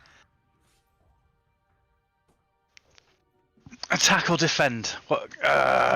Okay. So first of all, Thoradin's going to walk forward. So about 10 feet. So I'm guessing she is now. Yep. Awesome. Oh no, it says Arnie. Sorry. So within 60 feet. Oh, which shall I do? Which shall I do? Which shall I do? She has a prepared action.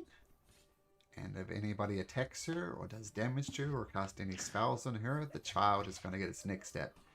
The child is going to be attacked, but the child has sanctuary on, so it's a possibility not to hit the child. But it's just a possibility. Duff it. Hag is Right. demanding that you kill the parents. That's nice. I am going to command that the hag drops the child. Yeah. Which is a 15 wisdom saving throw. Okay. That has some type of verbal component to it. She is going to take her prepared action. It doesn't cause harm. No, absolutely not. In no way does it cause harm. Truth. Okay. So what is it? It's a DC 15 wisdom saving throw.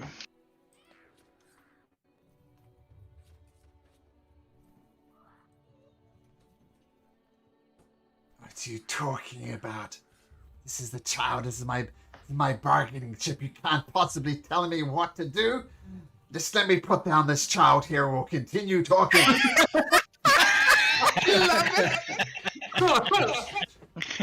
She rolled an 8. Oh, fantastic. What? Oh, Yeah, so that's your action? Yeah, I was just going to say, if I guess Thoradin was already mumbling to himself to cast a spell, so he can't shout anything out, really, can he? In his turn. Yeah, So. sure, but you get a cheer from the DM for that one. Well done. Okay, so Claw is going to move. This depends. He's going to, if potential, get to here, and then pick up the child, and use his racial teleport to 1, 2, 3, 4, 5. Get away. 1, 2, 3, 4, 5. Not to the parents. Well, maybe to the parents. No, probably not to the parents right now. 1, 2, 3, 4, 5. Yeah, I guess that's as close as I can get. So yeah, we'll go back this way. 1, 2, 3, 4, 5, 6, and I'll teleport back that way. With the child, and you can take a passenger with you. It's not a misty step. It just says I can teleport, and I'm assuming if I'm carrying anything, I can take it with, because it's not bound by the. I guess it's your interpretation. That's what I want to ask. But can you bring up the description? Yeah. Where is it here? Because a child is not an object, right? Here, let me list it. You can magic to an angle you can see once. You can.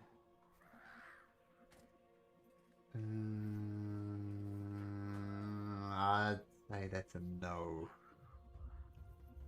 Okay. In that case, then, if the child is still back there, then I'll go back to where I started. Yep. And we'll do it this way then. If that's the case, she's not holding the child now, right? That's the thing. No. Nope. Okay. Then we'll do it a different way. You could teleport and pick up the child. Yeah, I'm thinking that way. That's my bonus action, though. So what I'm going to do is I'm going to cast Zephyr Strike instead to increase my movement speed. Sure. And not allow attacks of opportunity. Okay. And getting ready to get her claws out. then I'll pick up the child at half movement speed. Why is it half movement speed? Because you're normally have it if you're picking up other players. It's half movement speed. I can run with a kid in my arm, so sure, full movement speed. I have 60 feet right now, so then I'll pick him up and get to there. and then I will dash action and move another 60 feet to get pretty much next to Jory. Okay, so child goes over here. Yeah, and then there we go. Okay. Nice. I'll set the child behind me, and that's it. So Thoradin commands a sea hag. For some reason, puts it down despite her monologue. Claw comes dashing in, grabs a child. The sea hag tries to break him with his claws, but Claw is too slippery and dashes away. You can get a clap for that too. Okay. Now the sea hag. It's gonna. Their prepared action doesn't go off. A lot of hags can teleport into the ethereal space, but this one cannot.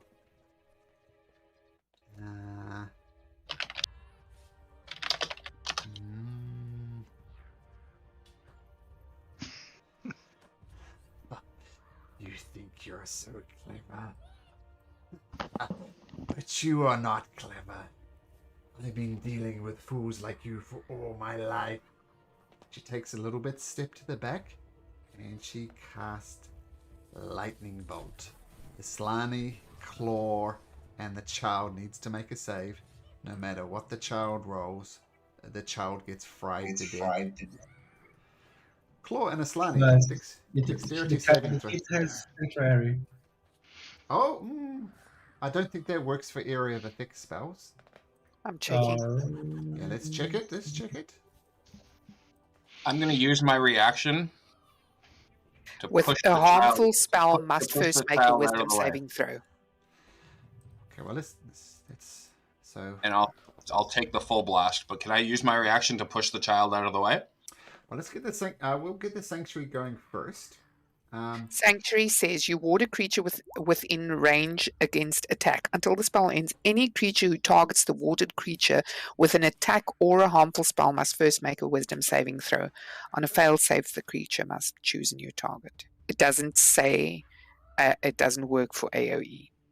It says it doesn't protect the character from AoE effects, such as the Where? explosion of a fireball. Second. The spell doesn't protect the warded, and this is an area of effect spell. Unless the first person she targeted was specifically the child, and that's who she targeted out of vengeance, and was like, screw you, and targeted the child, and then we're all the AoE, it would work. If she targeted, like, Islani, and then the child's in the way, it would not. She wants to screw all you guys up. I'm going to say, if this roll is a 5 or 6, she targeted the child.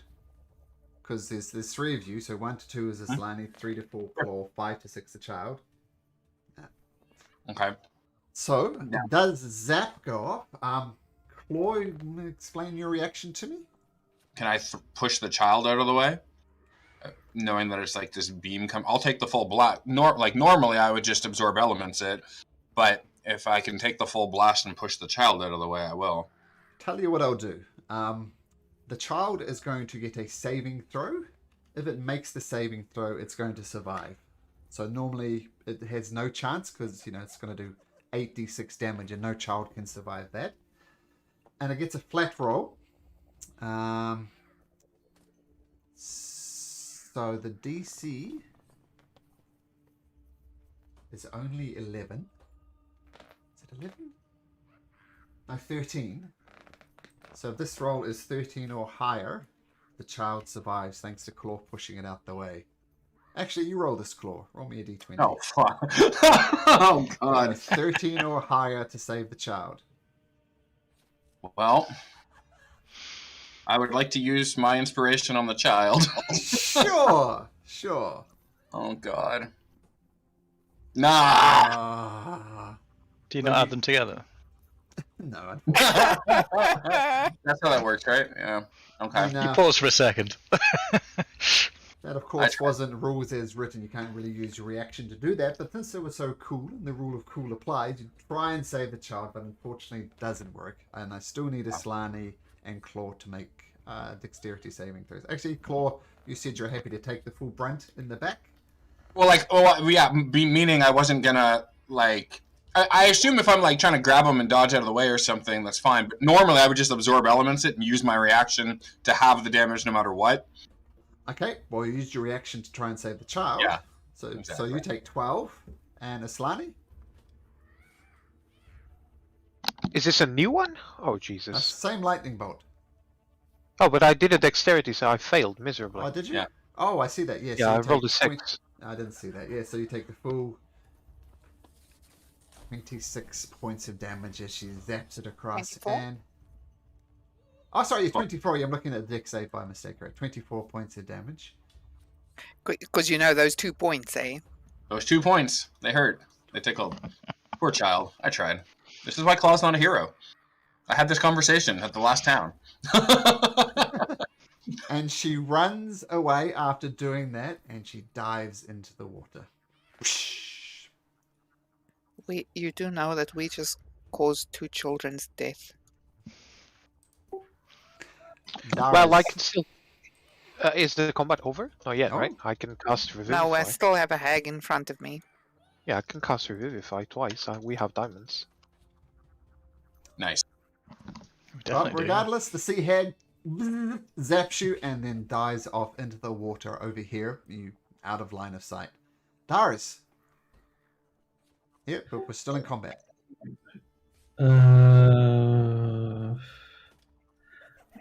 How far could she get? The hag. I don't really know. You saw her rushing towards the cliff and diving off. Hello. Hey! Hey!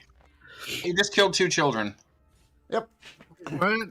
Single-handedly. Yep. Go. What? Go Knuckleheads! Oh my lord. They come across a Hi. scene, a abandoned thing, and they saw 2 people just mindlessly moving rocks back and forth. And it eventually came to light that these 2 parents were doing that because these hags had their children as hostage, and that the hags were using the children as bargaining chips to save their own skin once the Knuckleheads got involved. And one child had its neck snapped by a hag, and the other one got lightning bolted by a hag. So, it's a stretch to say that I don't know. This is what hags love to do, is like to twist people. It's a normal day. Just a normal day for the Knuckleheads. But you are in the turn order there, Jory, so we'll see what you do when it's your turn. And a hag just dived into the water over here somewhere. So, there we go. Okay. Dars, So what do you do? Eggs are still alive then. There's one up here that's severely injured, and one that's dived into the water that no one has even touched yet.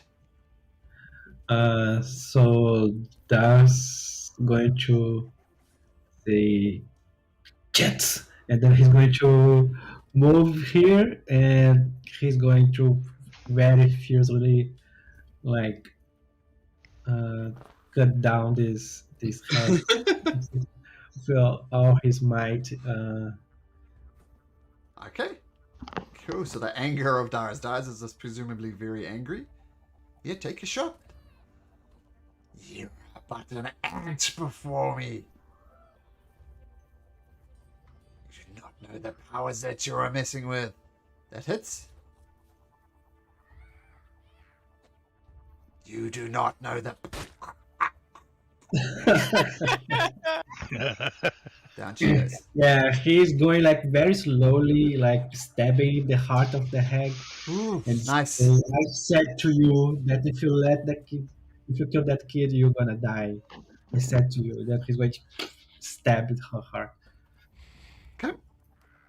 Nice. Well, just, I don't know, but yep, you drive the sword deep into it. And she lets out a little gurgle as you skewer the poor innocent old lady. Yes, Dars immediately Dars fell on his knees and start crying and start calling for Slani. Please save this kid, Slani, please. And he's crying profusely. Yeah. Okay. She will try to do so. She will get the 2 kids are dead here, right? Then Yeah, one I'll here. pick up this one and bring it over to Islani as she. so I'll go to the one closer to me and with one of the diamonds pray to Eldath. They left us too soon. Please bless us with their presence once again. I will point out we're still in initiative order, Mr. Claw. Oh, whoops! I didn't realize combat was There's still still another hag. that dove off a cliff like some 50, 60 feet below. Is anybody going after the hag that dived off the cliff? If not, we can get out of initiative order. Jory definitely is. Yes. Right, so Islani, what are you doing? There's a child. Dude, Truth is kind of standing on a dead child, but we'll put that aside for now. No. So Islani, which one do you cast Revivify on? The one closer to me? Which should be this one? The one that got his neck Yes. broken. Yeah. Yep. You. Yeah. You I have cast- 2 third level slots, spell slots, so those, and I have diamonds because I asked for some. Okay. So I should yes. have everything I need. You touch the the poor child, and his neck snaps back into the position, opens its eyes, look round at the death and destruction around it. I want my mummy. I want my Yes. mummy. Yes, And I you start shall have crying. it. Okay. And I'll try and bring your little brother back. And yeah, that's My brother back? My brother back from where? Shh. Oh. Yeah, it's been a tough day for this kid. Jory! You see the hag dash over here and jump into the water. What do you do? Claw, Doradin, let's get after that bitch now. Oh my lord. Okay. Are you diving in?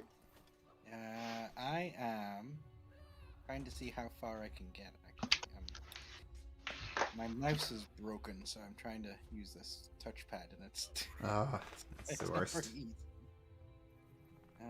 Yeah, I can get that far, so I can just stare uselessly over the edge for right now. I guess. You're trying to spot her? Yeah, can I use my action to try and see her? Yep, you can make a perception check. It will be a disadvantage for numerous reasons. But yes, you can make a perception check at disadvantage.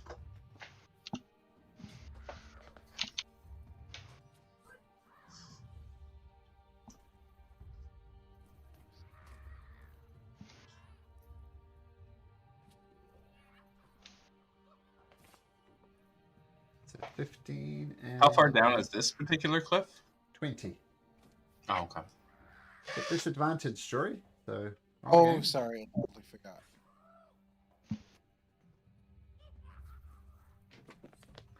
Yeah, you scan around looking under the water. Maybe she's under this boat. Maybe she's under the shipwreck. Nada. You do not Okay, spot her. I didn't happen to get Pixel out during the battle, did I? Yeah. No, you didn't. Was it a bonus action, is it, or? It's a full action to get him out, and then bonus action to use his stuff. But that's okay for now. Okay. I will just keep staring out over the ocean, trying to spot where this hag is going. Okay. You do scan the ocean, you look around, don't see her. This is what I told you would happen! He stared down, it's all your fault! And she's going to try and slap you, Claw. And she rolls... Oh, wait, it looked like a 20, but I forgot to put that in there. And she just misses terribly. You just simply parry across the bow. This is all your fault, he's dead! It's all your fault! Tooth. I will run to the cliff.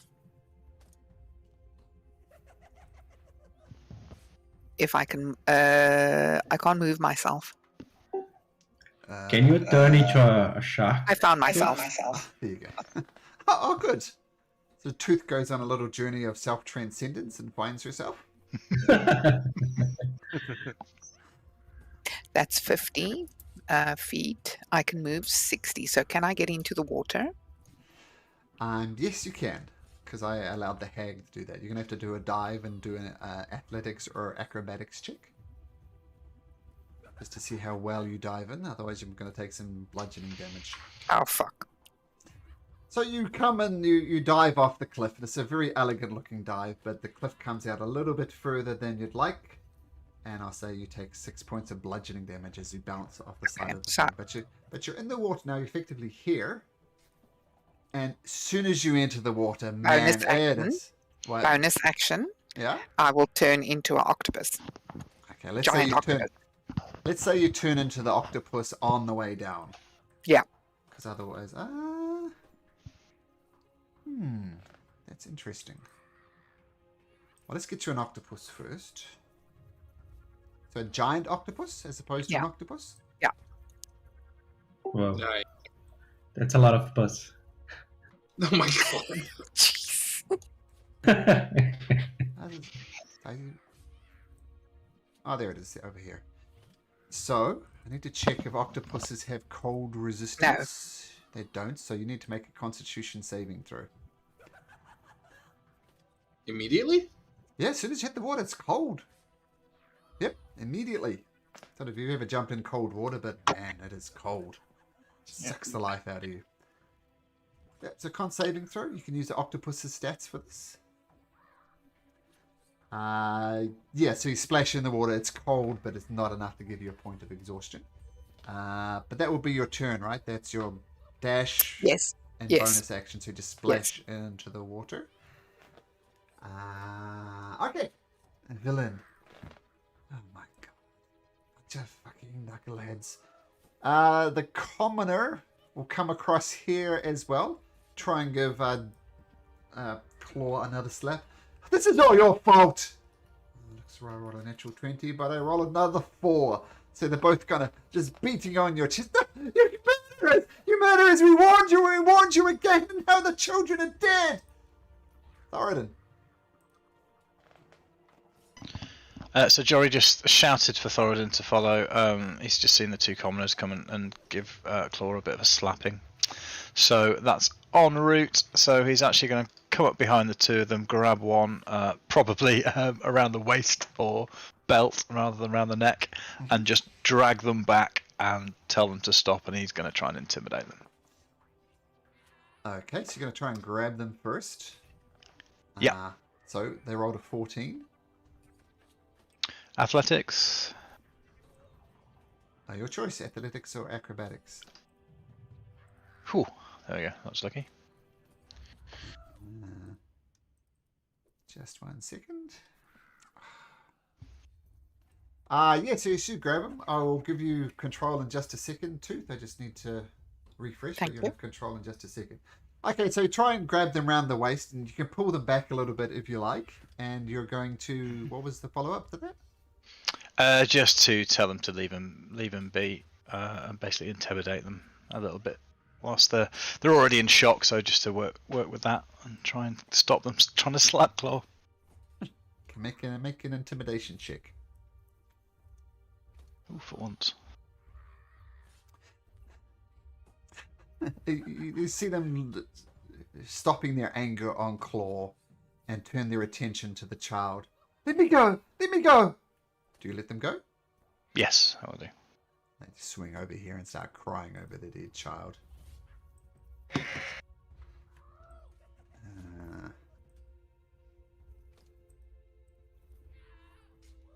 And you have control now, Tooth. Thank you so much. Okay, so yeah, so you drag the thing off there. They know that. I mean, Claw is just very well seasoned traveler, and these are just simple, common people. They're still very angry at Claw, but that's it. Claw.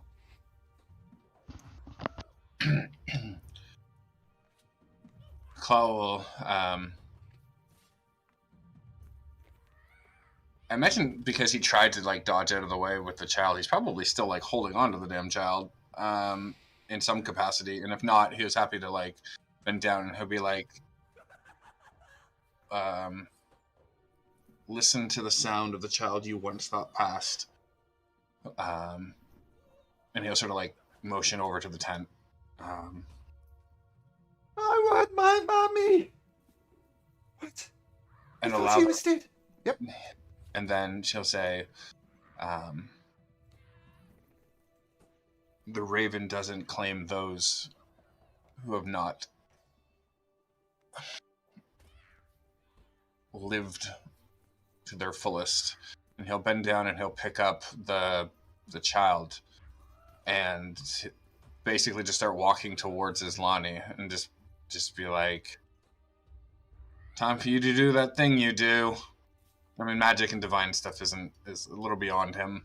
He knows it's there and he believes in it and stuff like that, but the grasp of, the calling of what she does is beyond him, and he'll just start, like, stoically carrying the body, I don't know, double move or whatever, over to her, so she doesn't have to move as fast for her. Make me an acrobatics or athletics check, please. DC 11. Okay. Ooh. Oh, you're taking our child away from us, you monster!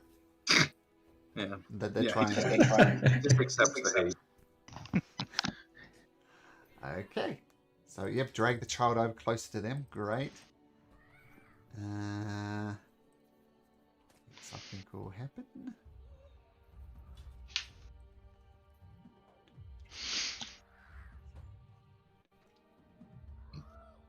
Okay, cool. So drag them away. Darius, what you got? Crying? Sorry? Still crying?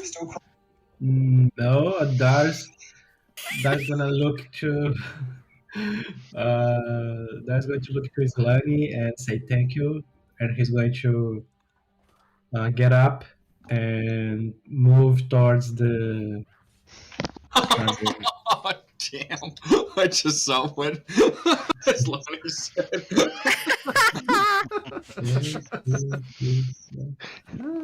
Just another Friday, exactly.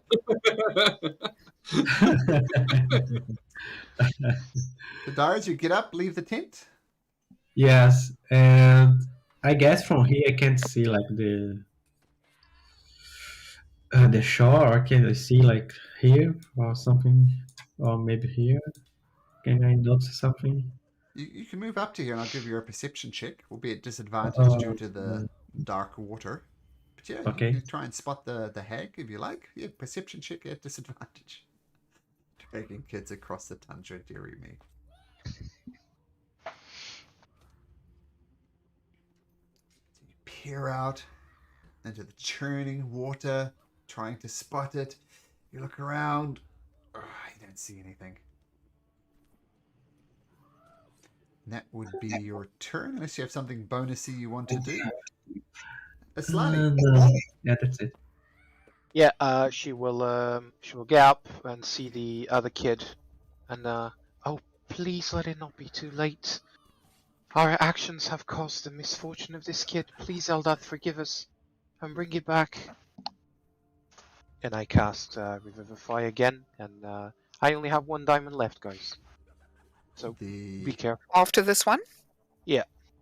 Okay. I think so, yeah. So 1 left after this Revivify. Yeah, I have to confirm with Matt's notes, but I think so. Okay. Once again, the healing power of Eldath goes into this kid. And just when the burns from the lightning slowly heal up, and the kid's He on the almost ground. collapses after that, because he does take a toll from her. It's literally giving a bit of her soul back to the kid. Every time you see bits of her shimmering light go into the dead body. Nice. She almost collapses after that. Sorry for interrupting you. No, that's cool. That's great. Yeah, and the kids. Me, Daddy. Jory. Jory is going to run along the edge of the cliff, just looking out across the water, and he's going to take his best guess, and he's going to cast Fairy Fire at his best guess as to where she landed plus 30 feet away from us. So, you said she landed somewhere around about here? Right here is where she splashed in. Okay, so I'm going to take that, and I'm going to go exactly 30 feet away from us, and cast Fairy Fire over there, because I can cast it out to 60. 20-foot square? Yes. Place it where you want.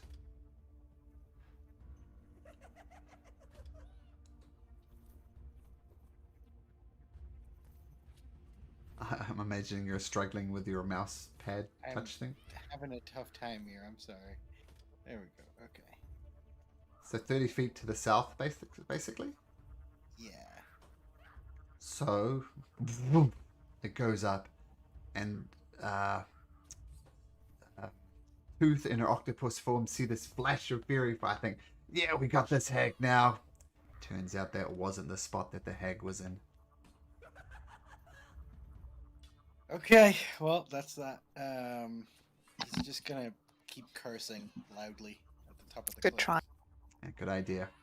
A long shot, but a good idea. In case it's not obvious, Matt, this is the shoreline as well here. It carries on. Okay. So all of this area is water as well. Okay, so good idea. The fury fire goes off and illuminates a bit of the ocean, but doesn't do it. Yeah. I think we are playing Battleship. Yeah. So the parents will just both go over and just hug their children. Tooth. Okay, I have 60 feet of dark vision. So can I see anything? Can I see her anywhere? Let's put your 60 feet of dark vision up so we can get an idea. You do not see her.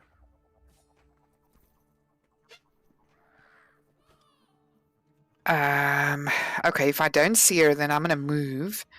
I'll move this way.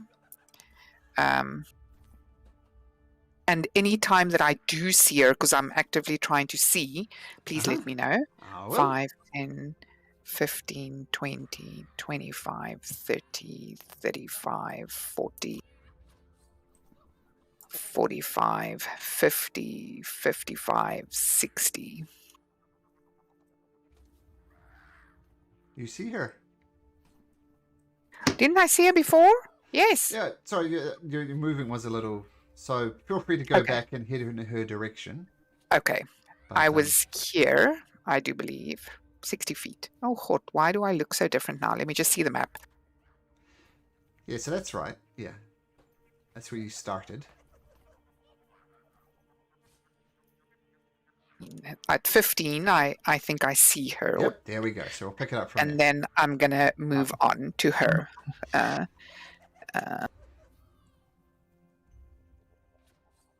So you can use a dash action, I assume, to get right up next to No, her? I have 60 feet movement as octopus. Ah, so you get an attack as well. Okay. Yes. Go for it. And then I will attempt to hit her. Let me just see here.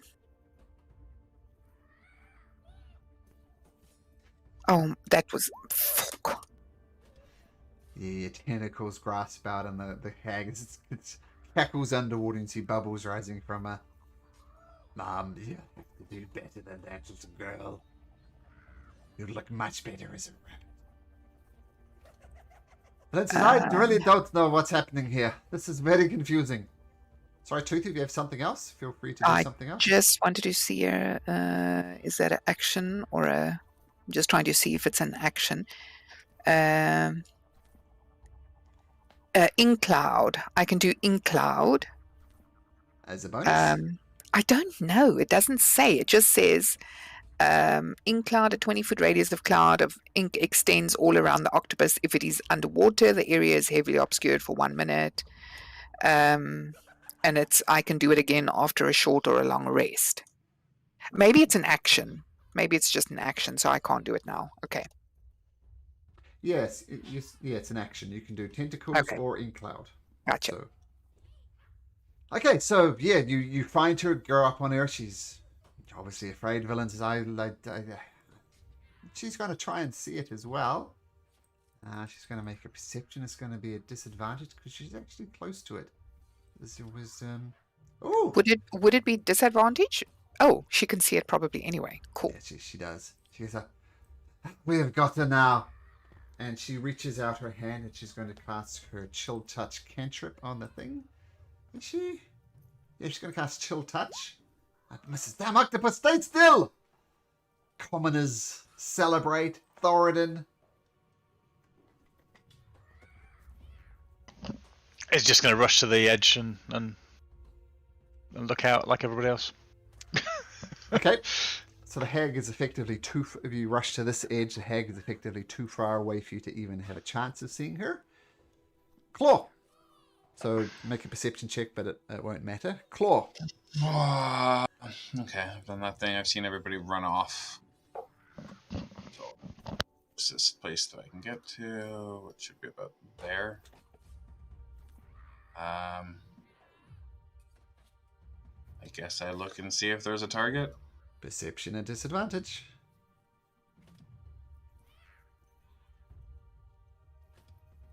Nope. Okay. Nope, don't see anything. That's it. I don't see anything, so. I told you, girl, do not mess with me. Make me a wisdom saving throw, please. Come on, somebody's got to fail a wisdom saving throw. Come on. Nice. Yeah, which is even better because you still get to keep, as a druid, you keep your own wisdom, intelligence, charisma saves. I used it as a giant octopus, Yeah, so I would be even higher. That's what I'm saying. Well, Yeah. regardless, it works.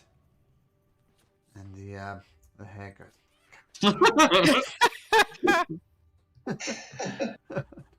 Oh, what's the gonna? I will 5, attempt 10, to. 15, 20.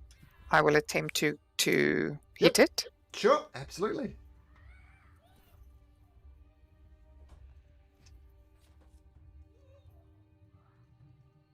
And I will use. Can I use my D6?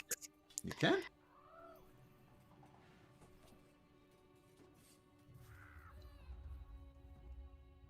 That does hit. Oh, And there's a chance for a grapple, right? yes. She will try and not be grappled. With a strength. I think giant octopus is. I'm gonna read it quickly. I think it's on. Like it just is grappled, isn't it? It You're right. escape. It's just grappled, and then it has to physically try and escape Yeah, at a DC 16. You're right. You're right. And failed at saving throw regardless, but you're right. It's grappled regardless. Okay, roll damage as well. Because that. Okay, 8 points of damage. You foul beast! Our escape plan is going south.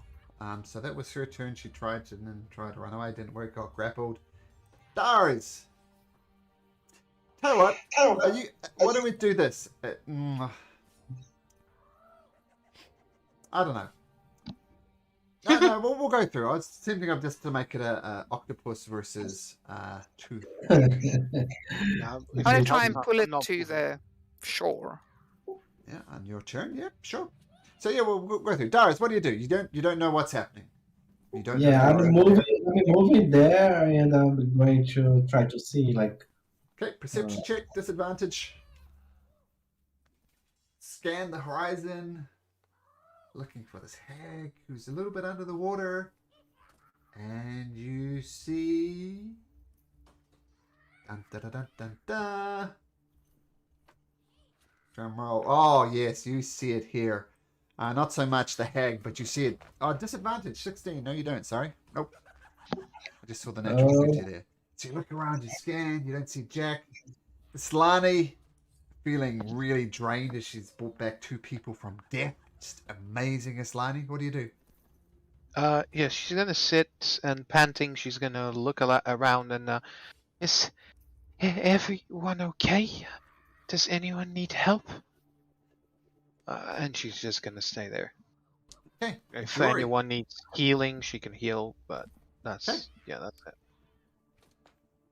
So Jory watched Verlaine fire off a cantrip into the sea, and sees.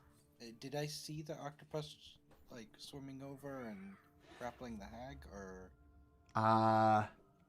No, you don't. I'll say if you can't campground over here, you're going to have a much better chance of seeing it. So I'd say along between sort of Darius and Villain, you can have a normal perception roll, but from there it's going to be disadvantage. Okay, alrighty. Okay, well in that case, I'm just gonna see if I can see it again and even if I can't, can I still shoot off in the general direction, or do I Cool. need to? Well, let's get your perception check out the way. The disadvantage. Coming in with a... Sorry. That's all right, no problem. Nope, you do not see it. You can take a shot if you like in the approximate direction.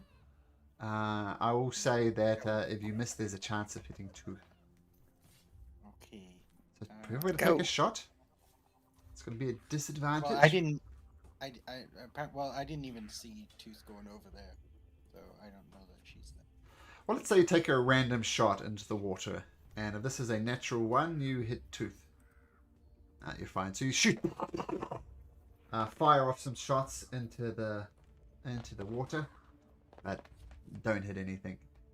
Tooth, you've got this creature wrapped in your octopus tentacles. I thought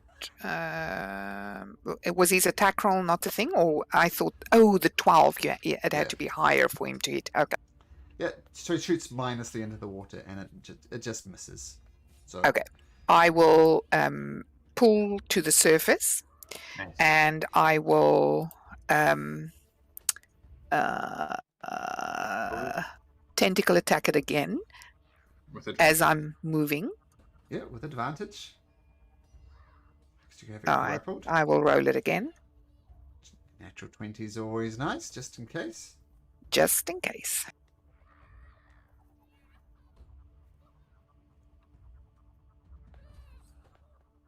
No, but it still hits. Yep, that absolutely hits. So, yep, roll damage.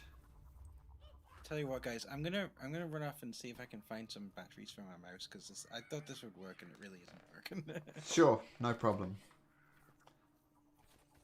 Okay, so damage from the tentacles. 10 points of damage. Stuffy creature! No!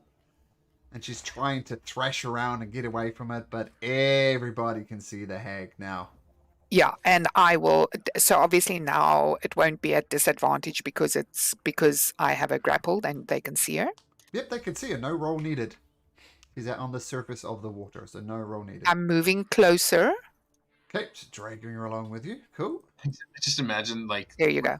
these tentacles piercing the water, like just offering the hag up to the. She's just like kicking like a flailing child. Nice, love it. So Villain can't hit the side of the barn door. So hold it still! Hold it still, you! It's wriggling around too much! Commoner celebrates that hags have gone, well, mostly gone. And My that, eye twists towards Villain and say, if you had a better shot. That's my thought in my head. Oh, okay, well. I can't speak. Yeah, and she doesn't speak octopus. Thoradin! Very clear shot of the hag now. As yes, Tooth is holding up as an offering. I think it's too far away though. Selenia! She's actually closer. She must be here by me, but I can't move her. Sure. I think there. Yep. Okay, so with a 25-foot movement, which I'll do in a second, Thoradin can have a shot using. Actually, use.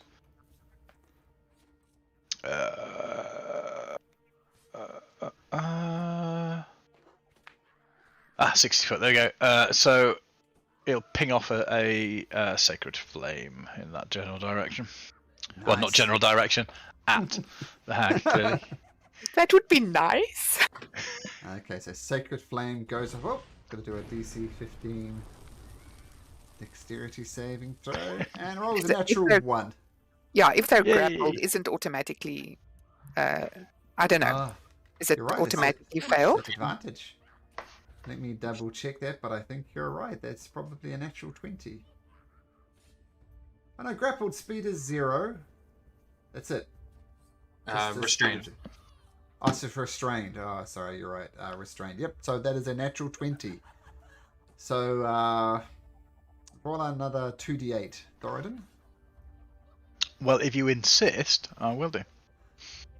Well, I insist that Not too Dar bad. stabbed himself, so that's great. That's the balance, is it? Okay.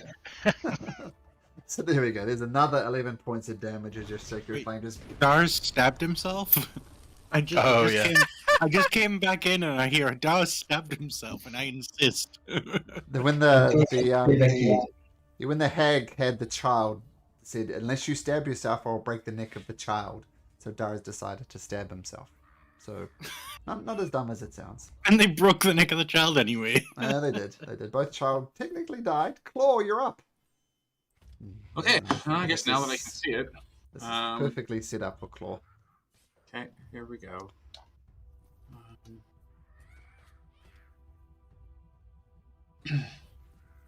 I guess. Yeah, it's restrained, so here we go. At advantage and sneak attack damage if you hit. Not looking good for the hag. 28. Yep. Way to get rid of that natural one. So Oh, that's 10. really bad. 10. And second attack. Yep. For another 9. Another 9. Okay, so 2 arrows thump into the sea hag. Oh no. No, this is not how it's going to end. And she's still up. Didn't quite take her down. That's your turn, Claw? Yep. Back up a This whiff. is my time. I'm gonna take this thing down with me. Please, for the love of all the gods, can you fail me a wisdom saving throw, please? Don't do that to me. Please.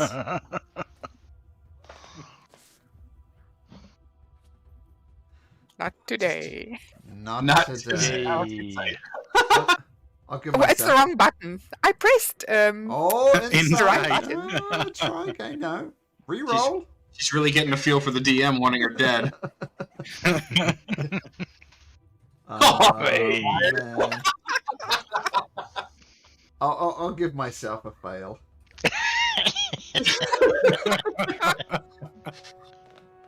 Oh man. Oh my lord. Let me got 2 sounds going. Yeah. I love it. Not good. Sea Hag tried to do that. She failed. She'll use an action to escape. She can't do that. Darius. Sea Hag's looking messed up. Yeah, there's going to cast Toll the Dead and say to her, Kelevor is having your soul today. Okay, so And she- wisdom saving throw. As he yells that, Jory also yells over, "You're right, Hag. This is not the end. The end's when Kalimvor gets you." Yeah, it's the it's a wisdom saving throw 14. Fail. Rolled a 10. Oh my goodness. Yeah, I'll give myself another one. Yeah. So roll damage. What is it? 2d12? Is it? Yes. Yeah. Hag airs explode, and she's now a bloody limp corpse in the grasp of an octopus. So well done. Sure. I was hoping that Sea Hag would get away and she'd do some nasty things to you in the middle of the night, but she didn't get away. So I is didn't that. want her to get away because she would have come back, and if we couldn't find her, she would have terrorized the remaining Arguing. people. You are 100% correct.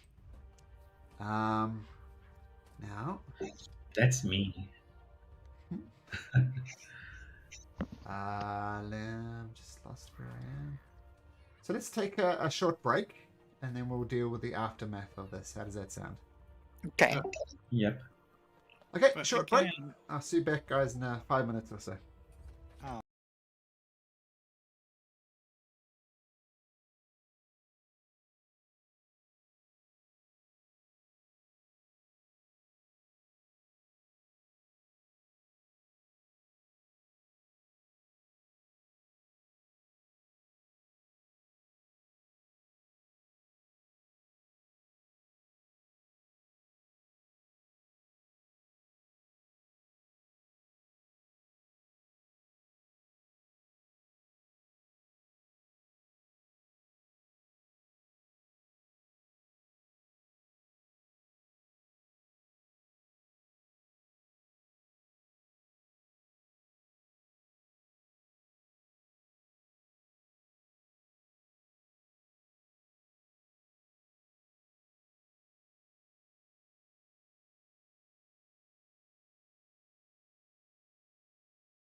yeah, so Tooth holding up this hag as a sacrifice, and Claw. Who finished it off? Was it?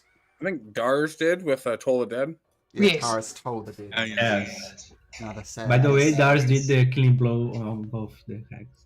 Oh, there we go. Oh, It's gonna be like that, is Vengeance it? is mine. Okay. Keeping scores, are we? All right. Oh, I can't keep score. I can't even attack And- anyone. Simon got 2 dragons up there. Holding up his snake, and Dars is blowing his own horn. It's Pretty much a good day. Pretty much It's normal. just like just another Friday. Not just another Friday for the parents. They're holding the 2 children close and say, "You don't know what you've done. Those hags were mean and malicious, but they kept us alive. Now what are we to do? We're simple folks. We're gonna die out here. It's not just cold. It's deathly cold. You've doomed us all. What are you going to do?" Okay. Well, I might know what to do. We came on a whale. Perhaps you can What the hell are you traverse talking back. about? Look. I literally just brought your kids back to life. Please believe me. Okay. We came on the back of a whale. I know you're stressed. I can understand that. But if the whale is still around here and she's gonna take us back, there's plenty of space for you and your kids. Icewind Dale is not in the best of state right now since they got attacked by dragon. But they're rebuilding. Perhaps you can restart there. Oh, yeah, well, you're right. I'm just upset. It's not easy seeing your child die and come back to life. It's been quite the day. If you have a Well- way to get us off the island, we'll be most appreciative. They're just holding their children tight, as you can imagine. You will recall, I'm not sure if Matt would recall, but you will recall that over here is where the whale will arrive each day at dawn. Can we make it there today? I literally see a black map with a circle now. Yeah, that's all we see. Yeah, I think it's getting reset every time. Yeah, Like, every time the, we go back, it's reset. The path that we already took is set. It's all black. All That black. makes sense. Go all black. Makes sense. If you look, the map is currently Rabbit losing in. a kick right now. It's all black. Well, that's annoying. I think you have this obsession with just the all black. I don't get it. Tell you what I'll do is I'll remove some of the mystery. It's because of South Africa. That's why. Whoa. Whoa. Whoa. Oh, this So- is massive. So you What up if you- here? On here. No, Right it's here? still all black for me. Let me just take a picture of this. Yeah, it's all black. So It's good now. It's good now, Malcolm. all right. Yeah. If it was green and gold, it'd just be horrible. So we won't go there. So yeah, this is where you Dars had his possession incident, and this is where you are now with the people on the ship, and this is where you were to meet. Angachuk. Yeah, I'm Sorry, good. Dars Yep. had what? What incident does Dars have? He messed with some ice statues, and Oh, right. yeah. Now he's prone to cold. Oh, that was me. That was Thorin. No, that's Thoradin. Oh, I don't know what I said, but you're right, Thoradin. Yep. I think Matt missed what happens with the cliffhanger last week. Like Darius Oh, that's was true. the- Yeah, Dars was about to be chucked off a cliff Yeah. by the spirit. Islan had the whole week to think about how to do. So the plan was to turn undead, and the spirit left Darius alone. Nice. All that planning and just let him fall anyway. Yeah. And then Dars fell down the cliff. Hmm. But Jory cast Featherfall on him, which figured that'd be the type of thing you'd do. That does make sense. Yeah. Yeah, so I do I like took my a, feather fall. yeah, I took I used the spell slot. So We changed the name now. Now it's Calder's Fall. No. Ouch. My first ever Let's- character, guys. Heartstrings. Heartstrings. Oh, that was harsh.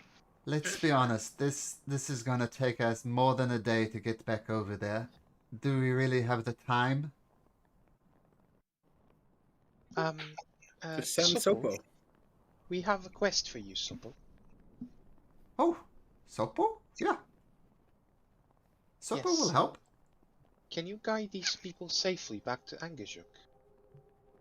Or the big fishy thing that the big fish that took you here.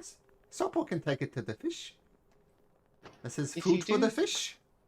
If you do this, I'm sure to reward you kindly. I'll pat your back and hug you again. Okay. Sopo will take these people. Yeah, I would kill a dragon for it.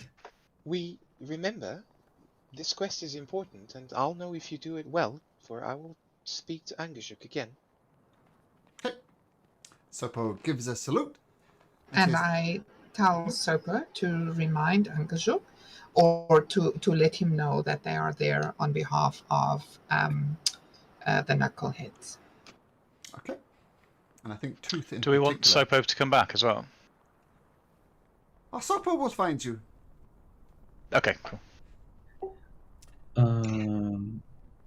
And the other reason that we were here is because of the treasure. So I think Sopo needs to show us first where is the treasure. I think.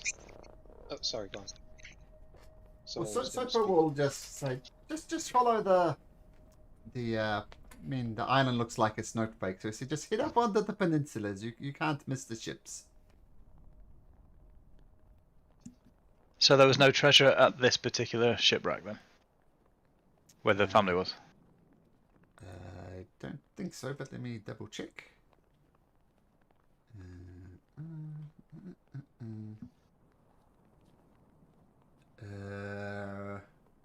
Yes, you go into the hag's tent and you find a whole lot of stuff. Oh, nice.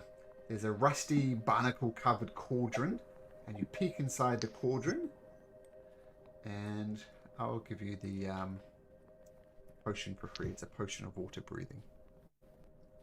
Whoa. Awesome.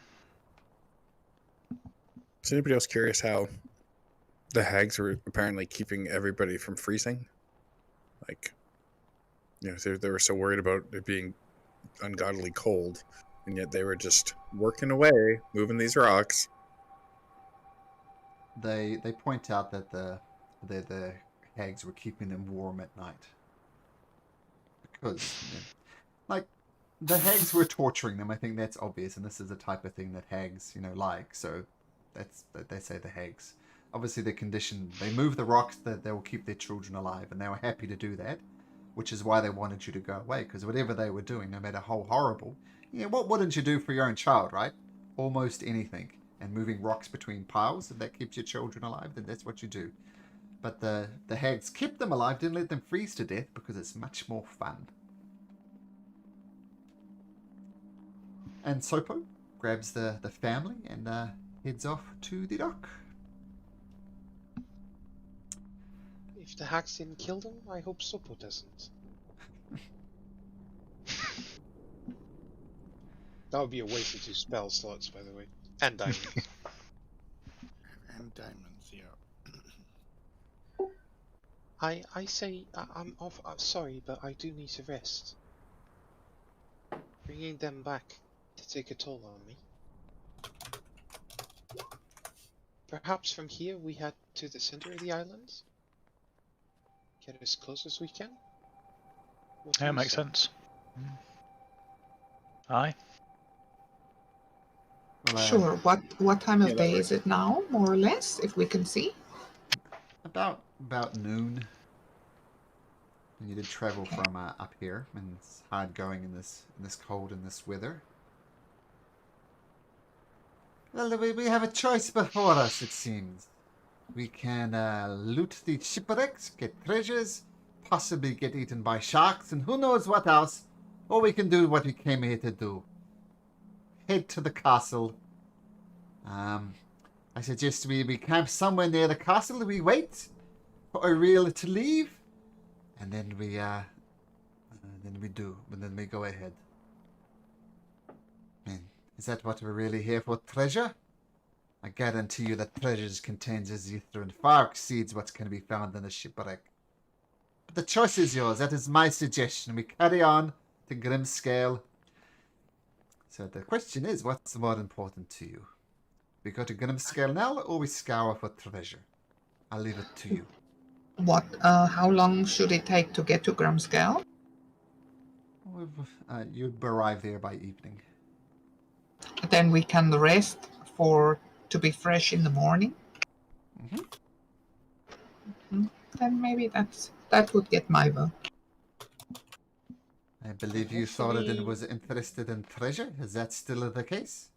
Thoradin's always going to be interested in treasure, but if there's more in the castle than there is on these various shipwrecks, especially now, well, I don't know if Thoradin's aware, but now we're aware that they're all over the place, he's probably going to go to the nearest source, so. Which is the castle. You said you knew about the castle. When we arrived here, the docks seemed to be made for giants. Was this a giant castle as well? Sopo did tell you it was a castle giant-sized.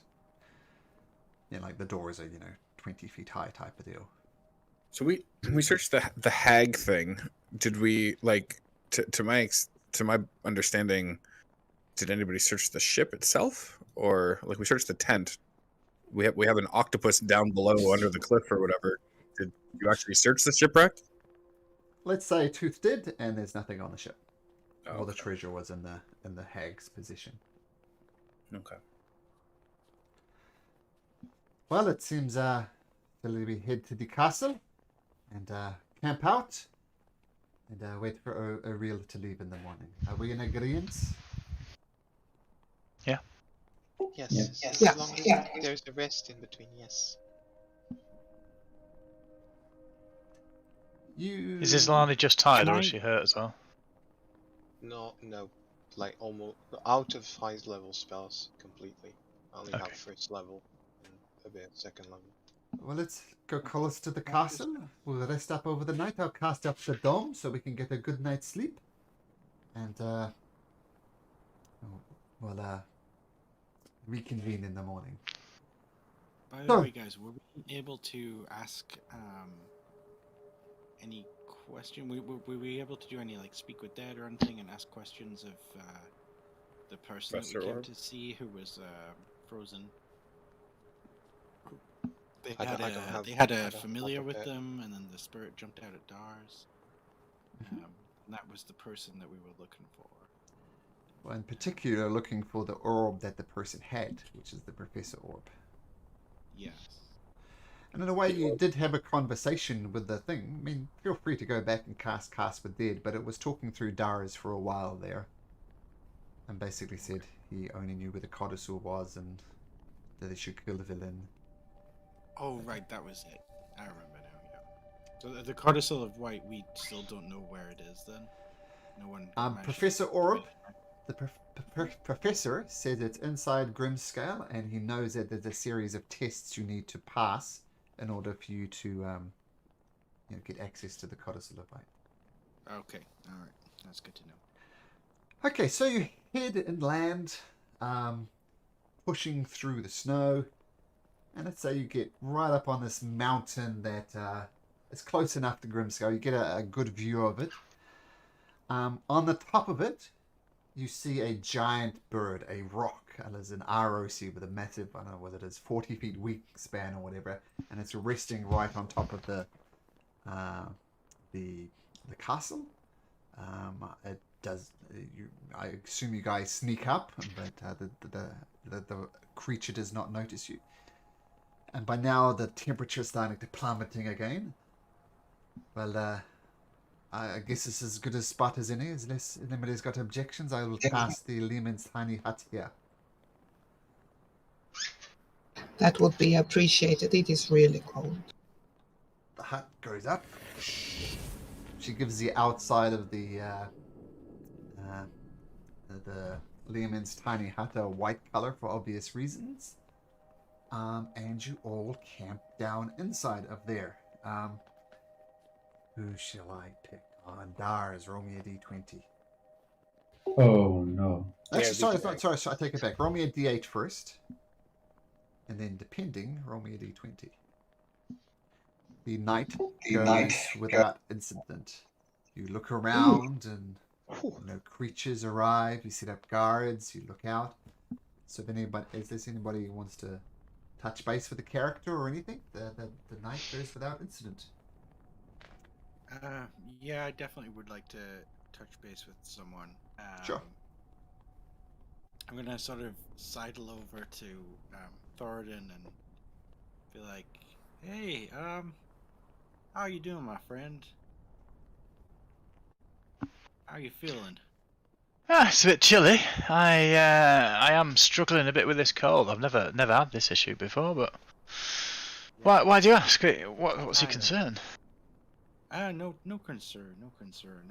I noticed that when we're in those scraps we've been getting into, you know, those powers your god gives you, those are pretty potent powers.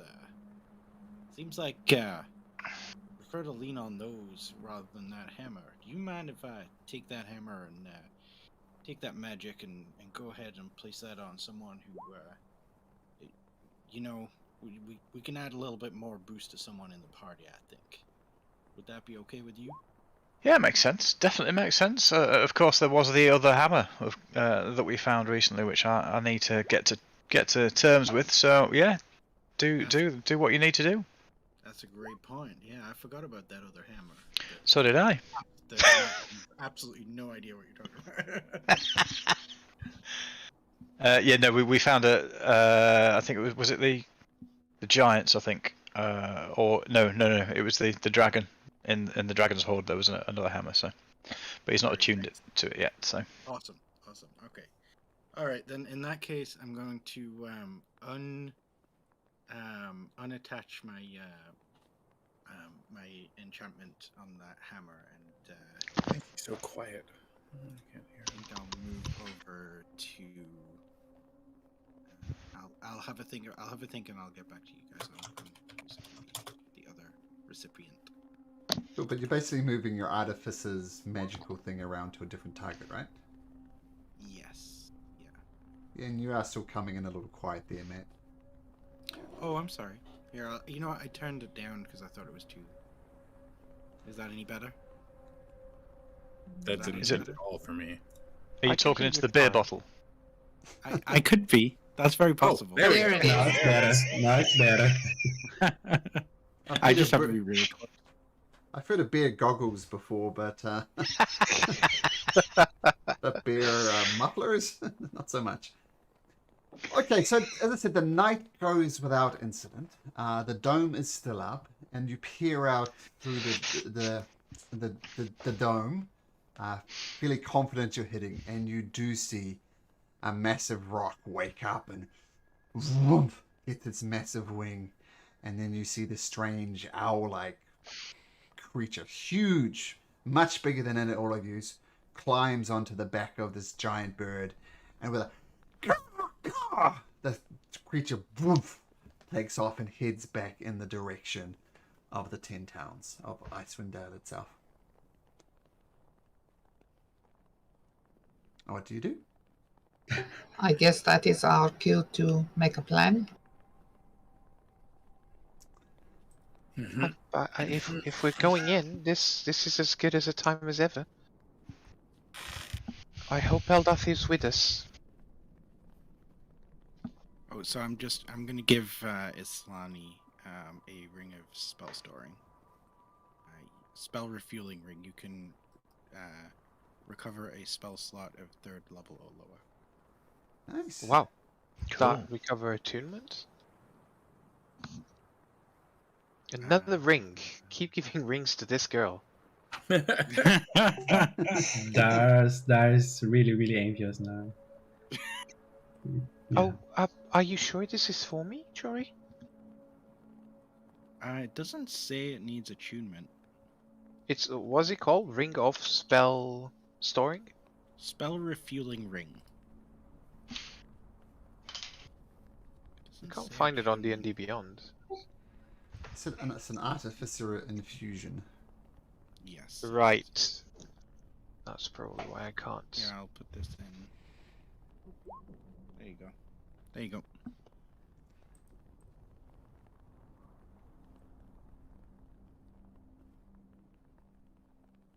Can't Alright. be used until the next dawn. I I'll don't. It create doesn't a- say anything about attunement. So, yeah, Thank you very much. you're very welcome. I'll make sure I'll use it at the best of times. Please do. I know your talents are highly needed in our line of work. Oh, sorry, we had a long rest. Yeah, long rest. Yeah. Yep. Did we recover 1 level of exhaustion? Yeah. No. And you'll be pleased to know, Thoradin, your vulnerability to cold damage has expired. Oh, wonderful. Ah, give me northern again, thanks. Yeah, which could have been very bad if things had played out a different way, right? If you had... anyway, we'll get there. So you guys gonna head up the path towards the Grimscale Castle? Yeah, before we go, just to remind Thoradin, you have Death Ward. Mhm. And me and 2 other people have 10 more maximum HP. Awesome, thank you. Which I don't know who I normally give it to. Just give you a ring. I think it was Jory and someone else, but I can't Not me. remember who. Let's say it's Claw that thank you. gets 8. Okay then. Jory, you notice that in the morning, Dar's not looking at you. He's really upset with you. Do I notice that, Malcolm? Make an insight check.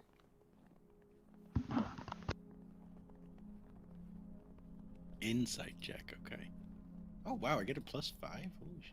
I didn't think I was that good at that. I'll say yes. Hey, hey, Dars. Hey, Hey, you all right there? no, mate, I'm not alright. What's going on? You seem kind of pissed at me. I'm trying to figure out why.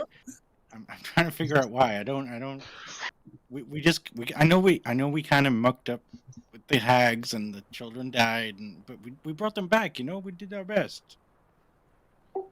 No, man, you know my feelings starts Islani, and you keep giving her stuff, and that makes me feel jealous. I don't know, man. Yeah, sorry about that. It's kind of childish of me, so. Oh, yeah. Oh, yeah. Right.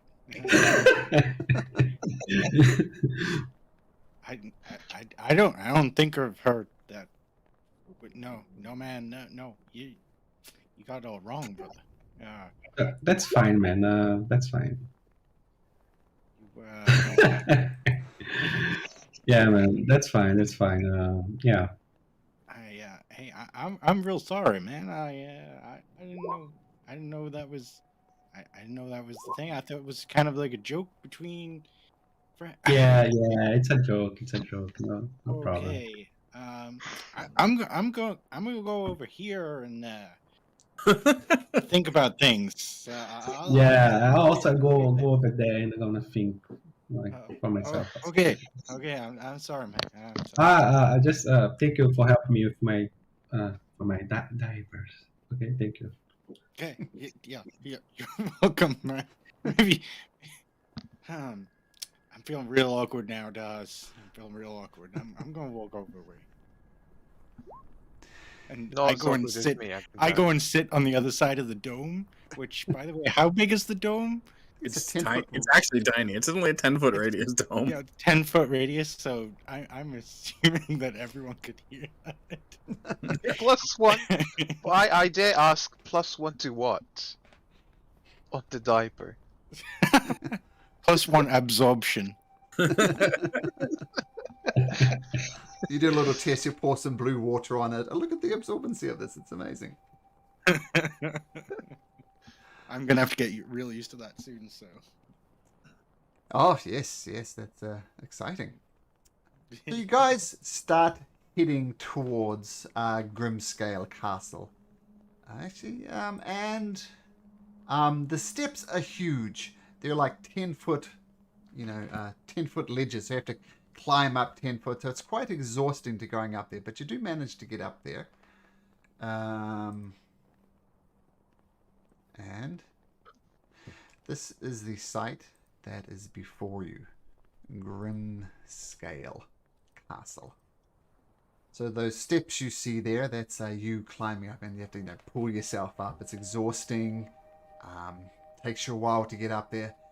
But eventually, you approach the entrance to this complex, and these exhausting steps end in a set of double doors made from slabs of ice, and the slabs of ice have dragon skulls and bones embedded in them.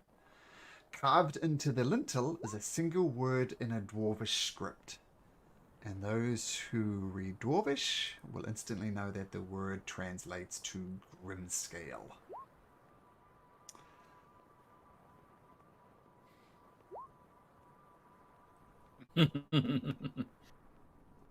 Oh gosh, please, not Shira. So what do you do?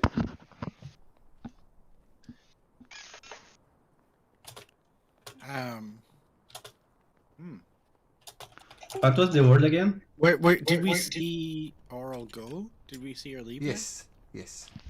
Oh. Then in that case, we charge in all guns blazing, right? Making as much noise as possible, right? That's the plan, right, guys? Right?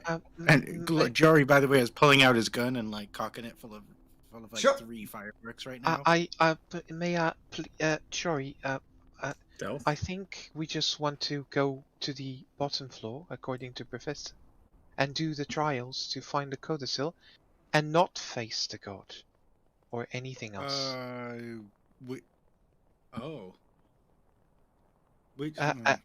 Unless, but if you want to fight her or ambush her, I'm okay with that. I can help as well. It's a weird roundabout thing, right? Because we're supposed to like use the orb to find the codicil, to find the lost city of Netheril, to go in to potentially find items that might help us come back here to deal with Oriel. Yes. Okay. You would think that I would have a better handle on the plan, being that I'm usually quite smart. I'm not getting that today. I'm feeling real. You guys heard last night, right? I'm feeling very put off. I'm sorry. My head's out of the game. I'm gonna try and take a few breaths and get back in the game here. No, please. And she puts her hand on your shoulder. You're doing very well, Jory. This is a very stressful situation to be on. Please don't apologize. I sort of pat her hand gently and then like sort of gently without shoving, but I'm gonna like push it away. Darcy's is staring at you like flames. I look at him and go real red. Okay. Islani just starts heading up.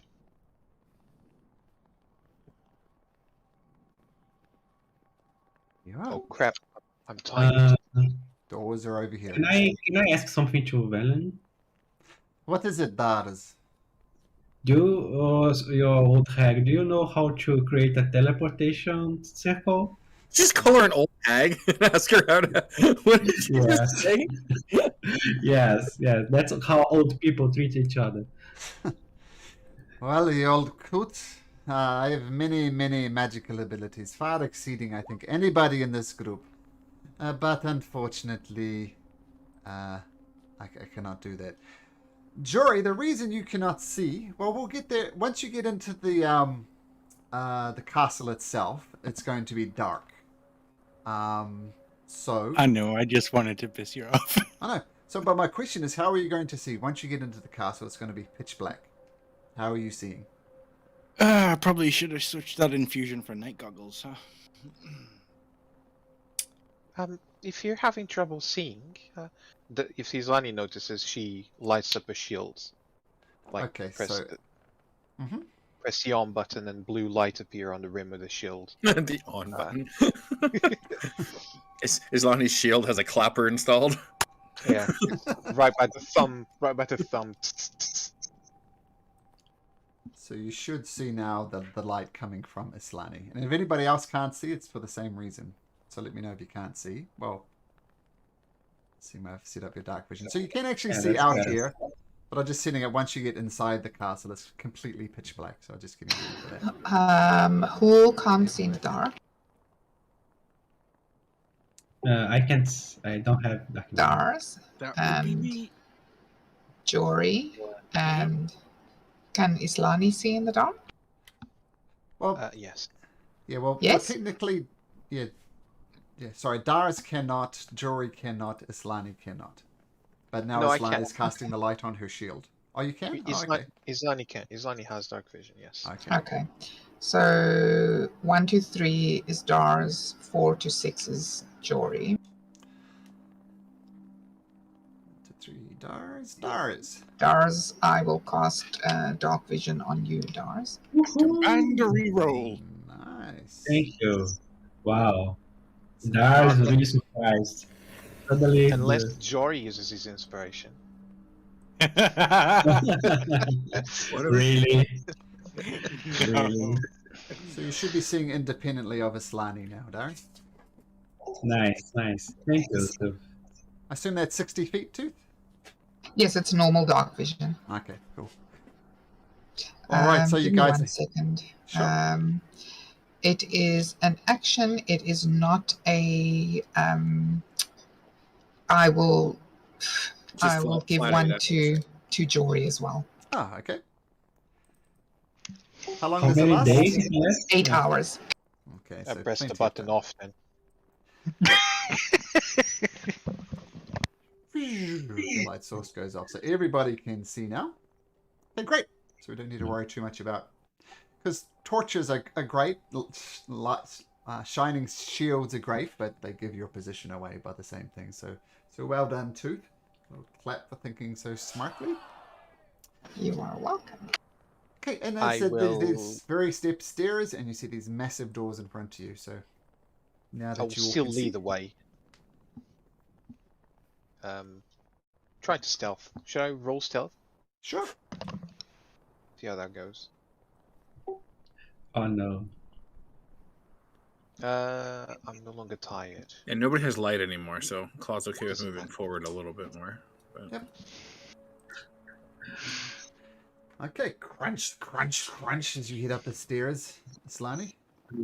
Dars again. Yeah, me too. To be really stealthy. Crunch, crunch. Go on then. Yeah, I'm going to say that because these steps are so damn big, it's very, very hard to stealth up here. Dars is doing an okay job. Jory's, Jory's Does not doing Dars have bad for Jory. disadvantage? There he is. There he is. Come down. I don't even holding know the- why do I bother rolling it? Thoradin I was running away. not looking where he's going, slips down here, crashes down, makes a hell of a racket, but pulls himself back up. Flanny just shouts, Thoradin! What are you doing? We're trying to be quiet here. We're being awfully quiet here, and you almost ruined it. Sorry. And through this nonsense, Claw is just quietly gliding ahead of everybody. Keeps We've all lost him. What about Berlin? Oh, Villain! Good point. Yeah. Well, I'll move her up here to start with. Villain's gonna sneak. Oops. That's dexterity, I believe. She doesn't have a natural thing. She rolls... What's she rolling, Villain? She rolls a 9. Okay, so we're a pretty stealthy group. Yeah. better So- than the average. Hearing all of the racket that everyone else, and definitely not Jory, is making, Jory's gonna just walk right up to the door. He's just like, Okay. there's no way anyone doesn't know we're not coming with these two yelling and this guy tramping through the snow like it's crisps and gravel. So I'm just gonna start. I'm gonna go right up to the door. I'm gonna start looking at the door, having a look around it, seeing if I can tell if there's any magical symbols or if there's any traps, anything like that. Okay, make an investigation check to see if you can spot any traps or any magical wards or anything like that on there. You have a thorough look around, probably lots of other voices in the air, and you're convinced it's a heavy door, and you see the dragon skulls, carved into the surface, not actual dragon skulls, but bones. No, I take it back. There are literal dragon skulls and literal bones in this door. Like on either side, there's a skull of a dragon. Not a nice sculpture, but a skull of a dragon. Can we tell what type like of a dragon? big one, like a whole dragon, like an adult dragon, or like a small little baby? The head's about as big as a human. Ooh. And sorry, somebody was checking out the dragon heads? Was it Darius? Can we tell what type of dragon? Like Joey was asking, like adult, white. At least adult. It's as big as the dragon you fought on top of that mountaintop. So huge. And just a skull, right? Nothing else. Just a left on skull, and some other bones, and probably dragon bones as well. You guess. Does this door look like something that I could open, or is it like way too big and heavy?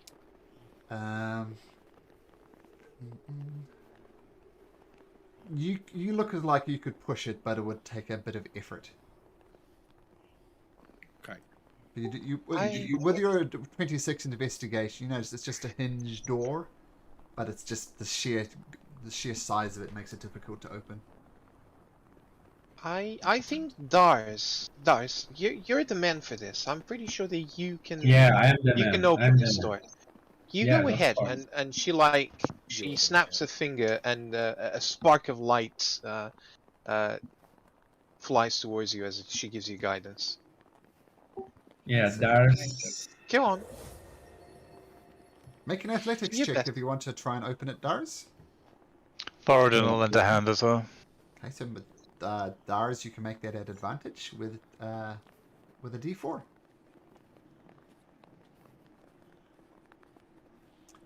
So you put your back into it, even without the 423 is enough. You throw your back in it and you swing one of these doors open. And with, I can't remember who was helping, but with the other help, the door swings open. It took a lot of effort. And the first thing you notice is 2 feet around the whole surface of this thing is there's just a mist, 2 foot off the ground. Just very, very cold here. And it's very, very dark in here. Oh, I'm gonna tap Tooth on the shoulder, looking at how dark it is, and just be like, "Hey, thanks. This is gonna help a lot." You're welcome. Don't die. Is this how you lot all see normal? This is crazy cool. Yes, it is. God damn! What? How did I not end up with that? Anyway, let's carry on, huh? Islani, did you have something you wanted to add? what did you ask? Sorry. Sorry, did you have something you wanted to add there? It seemed like you wanted to see something. Yes. I normally when I walk inside the house, it's warmer inside. Can you feel colder inside? Yes. Yep. It is colder inside than out. It doesn't feel normal. She wraps herself a bit better and starts stepping in. Okay, so you open the door. It grinds open. And you hear another door opening somewhere to the north. And as the door opens, you notice light flooding in as well. Who's there?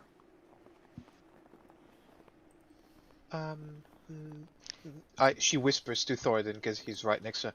Should I reply? Aye. Yeah, go on. That just yell, "Hello there!"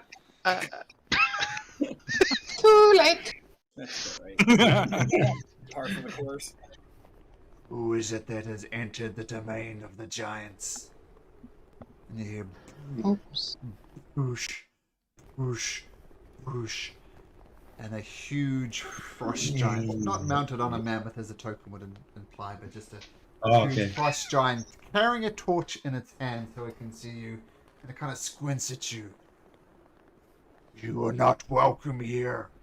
Turn back from where you came. This is not your domain. Leave. Is he If speaking? I were you, I would play nice. He is speaking common, strangely. Yep, he is speaking common. Okay. Yeah, do we know that it's strange for a giant to speak common? Yeah. How bizarre that a giant can speak a little people's tongue. My job here is to warn people to leave. They are not welcome here. I've been blessed by the gods to warn all comers. You must leave.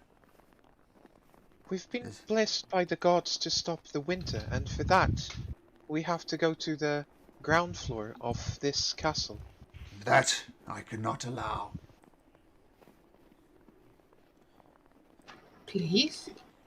Is there anything we can exchange? My eternal duty is to protect this castle. While my kin left centuries ago, it is my fate to stay here and defend it. You may not pass. There is no negotiation here. There is no please, there is no thank you. But I ask you, before this comes to violence, you must leave. If you have any love for your boss, you should let us go too. Because the last four giants that we played with, I think he would tell you to not Yeah, let man, we turned those balls into like a speedball. You ever seen a speedball in a gym? You ever seen one of those? Yeah, man. This If is I my were fate. you, I would run away. This is blows you intend to come to. Then death and I will meet at last. One last warning. Leave this place. You are not welcome. Would you at least be able to show us inside, please? Oh, I'm just curious. This castle is so well made by your kin.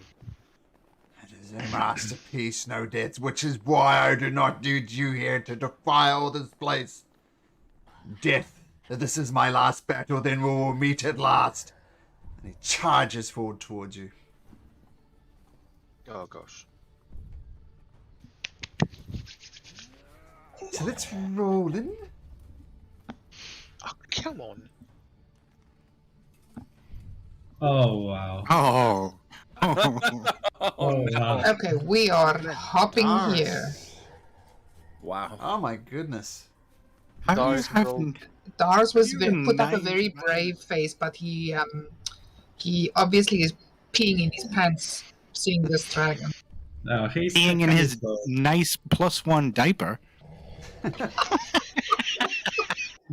There's Yeah. bones. There's bones there as well if you want to roll them in. He has nappy rash right Oh, now. there he is. No, I already put bonus in the map. Bonus here. So the creature grabs its battle axe and says, I have warned you, this is my eternal duty. And he charges forward. Claw, you're first to react though. Well, hearing the threats and whatnot, I'll take a few steps out till I can see him, which I can now see him, and then I will, I guess, try and stop his charge with a hail of arrows, but All right. not expecting much. Here we go. Let's see. First one for being hidden.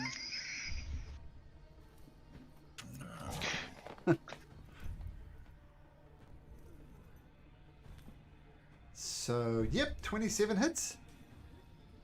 16. And sneak attack damage from the advantage, yep, 16. And that hits as well. 8 more. Or 8 more, got it. And the 14 doesn't hit. Okay. No. I will back out here, and as a bonus action, I'll attempt to hide again. Okay, so give me a stealth roll. 13. 15. No. Okay. Yes, you duck around the corner, fire off a couple of arrows. They knock into the giant who is hurt by them, but not terribly. Yep. And the villain says, "Oh, it's mercy. Why do we get ourselves into these situations again and again?" He's going to cast Chill Touch, which is how it grabs the heart of the giant, and this one does connect just for 3 points of damage. Edge warned you. Takes a step forward.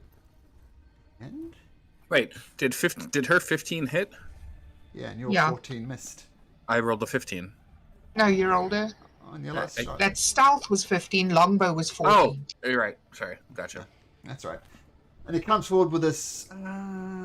He's going to use his great axe, and he wields it at Thoradin. You're a small man. You'll be easier to hit. Takes his massive great axe, swings it across, rolls a 27 and a 17. Thoradin? One of those 18, hits. 18. Yeah, sorry, just the great gash across your chest and blood that's pooling on the ground below you, and you take 27 slashing damage. Oh my lord! But he's thinking he's a little bit taller than you, then the second one whoosh, goes over top of your head. I warn you. Thoradin! There's a massive gash Hang on, I'm across doing your maths. chest. I'm doing maths. Not the math. I've done maths. So Thoradin is going to charge forward in because he's tried this before and it works, and he's going to get as close to the giant as possible. And only because we've got the cameras on, he's going to go for it. So, yeah, please carry on and mime it out when I find the actual spell.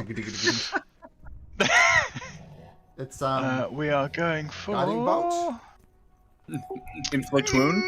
I think we're going to go at Wound. a second level inflict wounds. Okay, make an attack. Make a grab. You do hit. Be right back. I think my door. Ouch!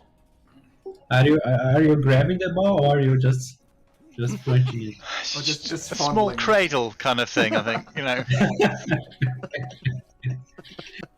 Well, not so small though. These things are. Good point, rather good point. large, yeah. Oh, the camera's there. Wow. Yeah, roll damage. Kind of like a space hopper. And you're a dwarf as well, so that it's like you must be like cradling with both hands here. As gently as possible, out of politeness. This is my eternal duty to protect. Oh! I hope his voice goes up now. That's my eternal duty to protect this castle.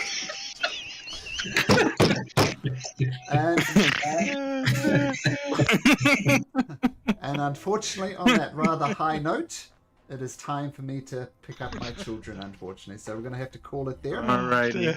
But thank you guys. Freaking awesome.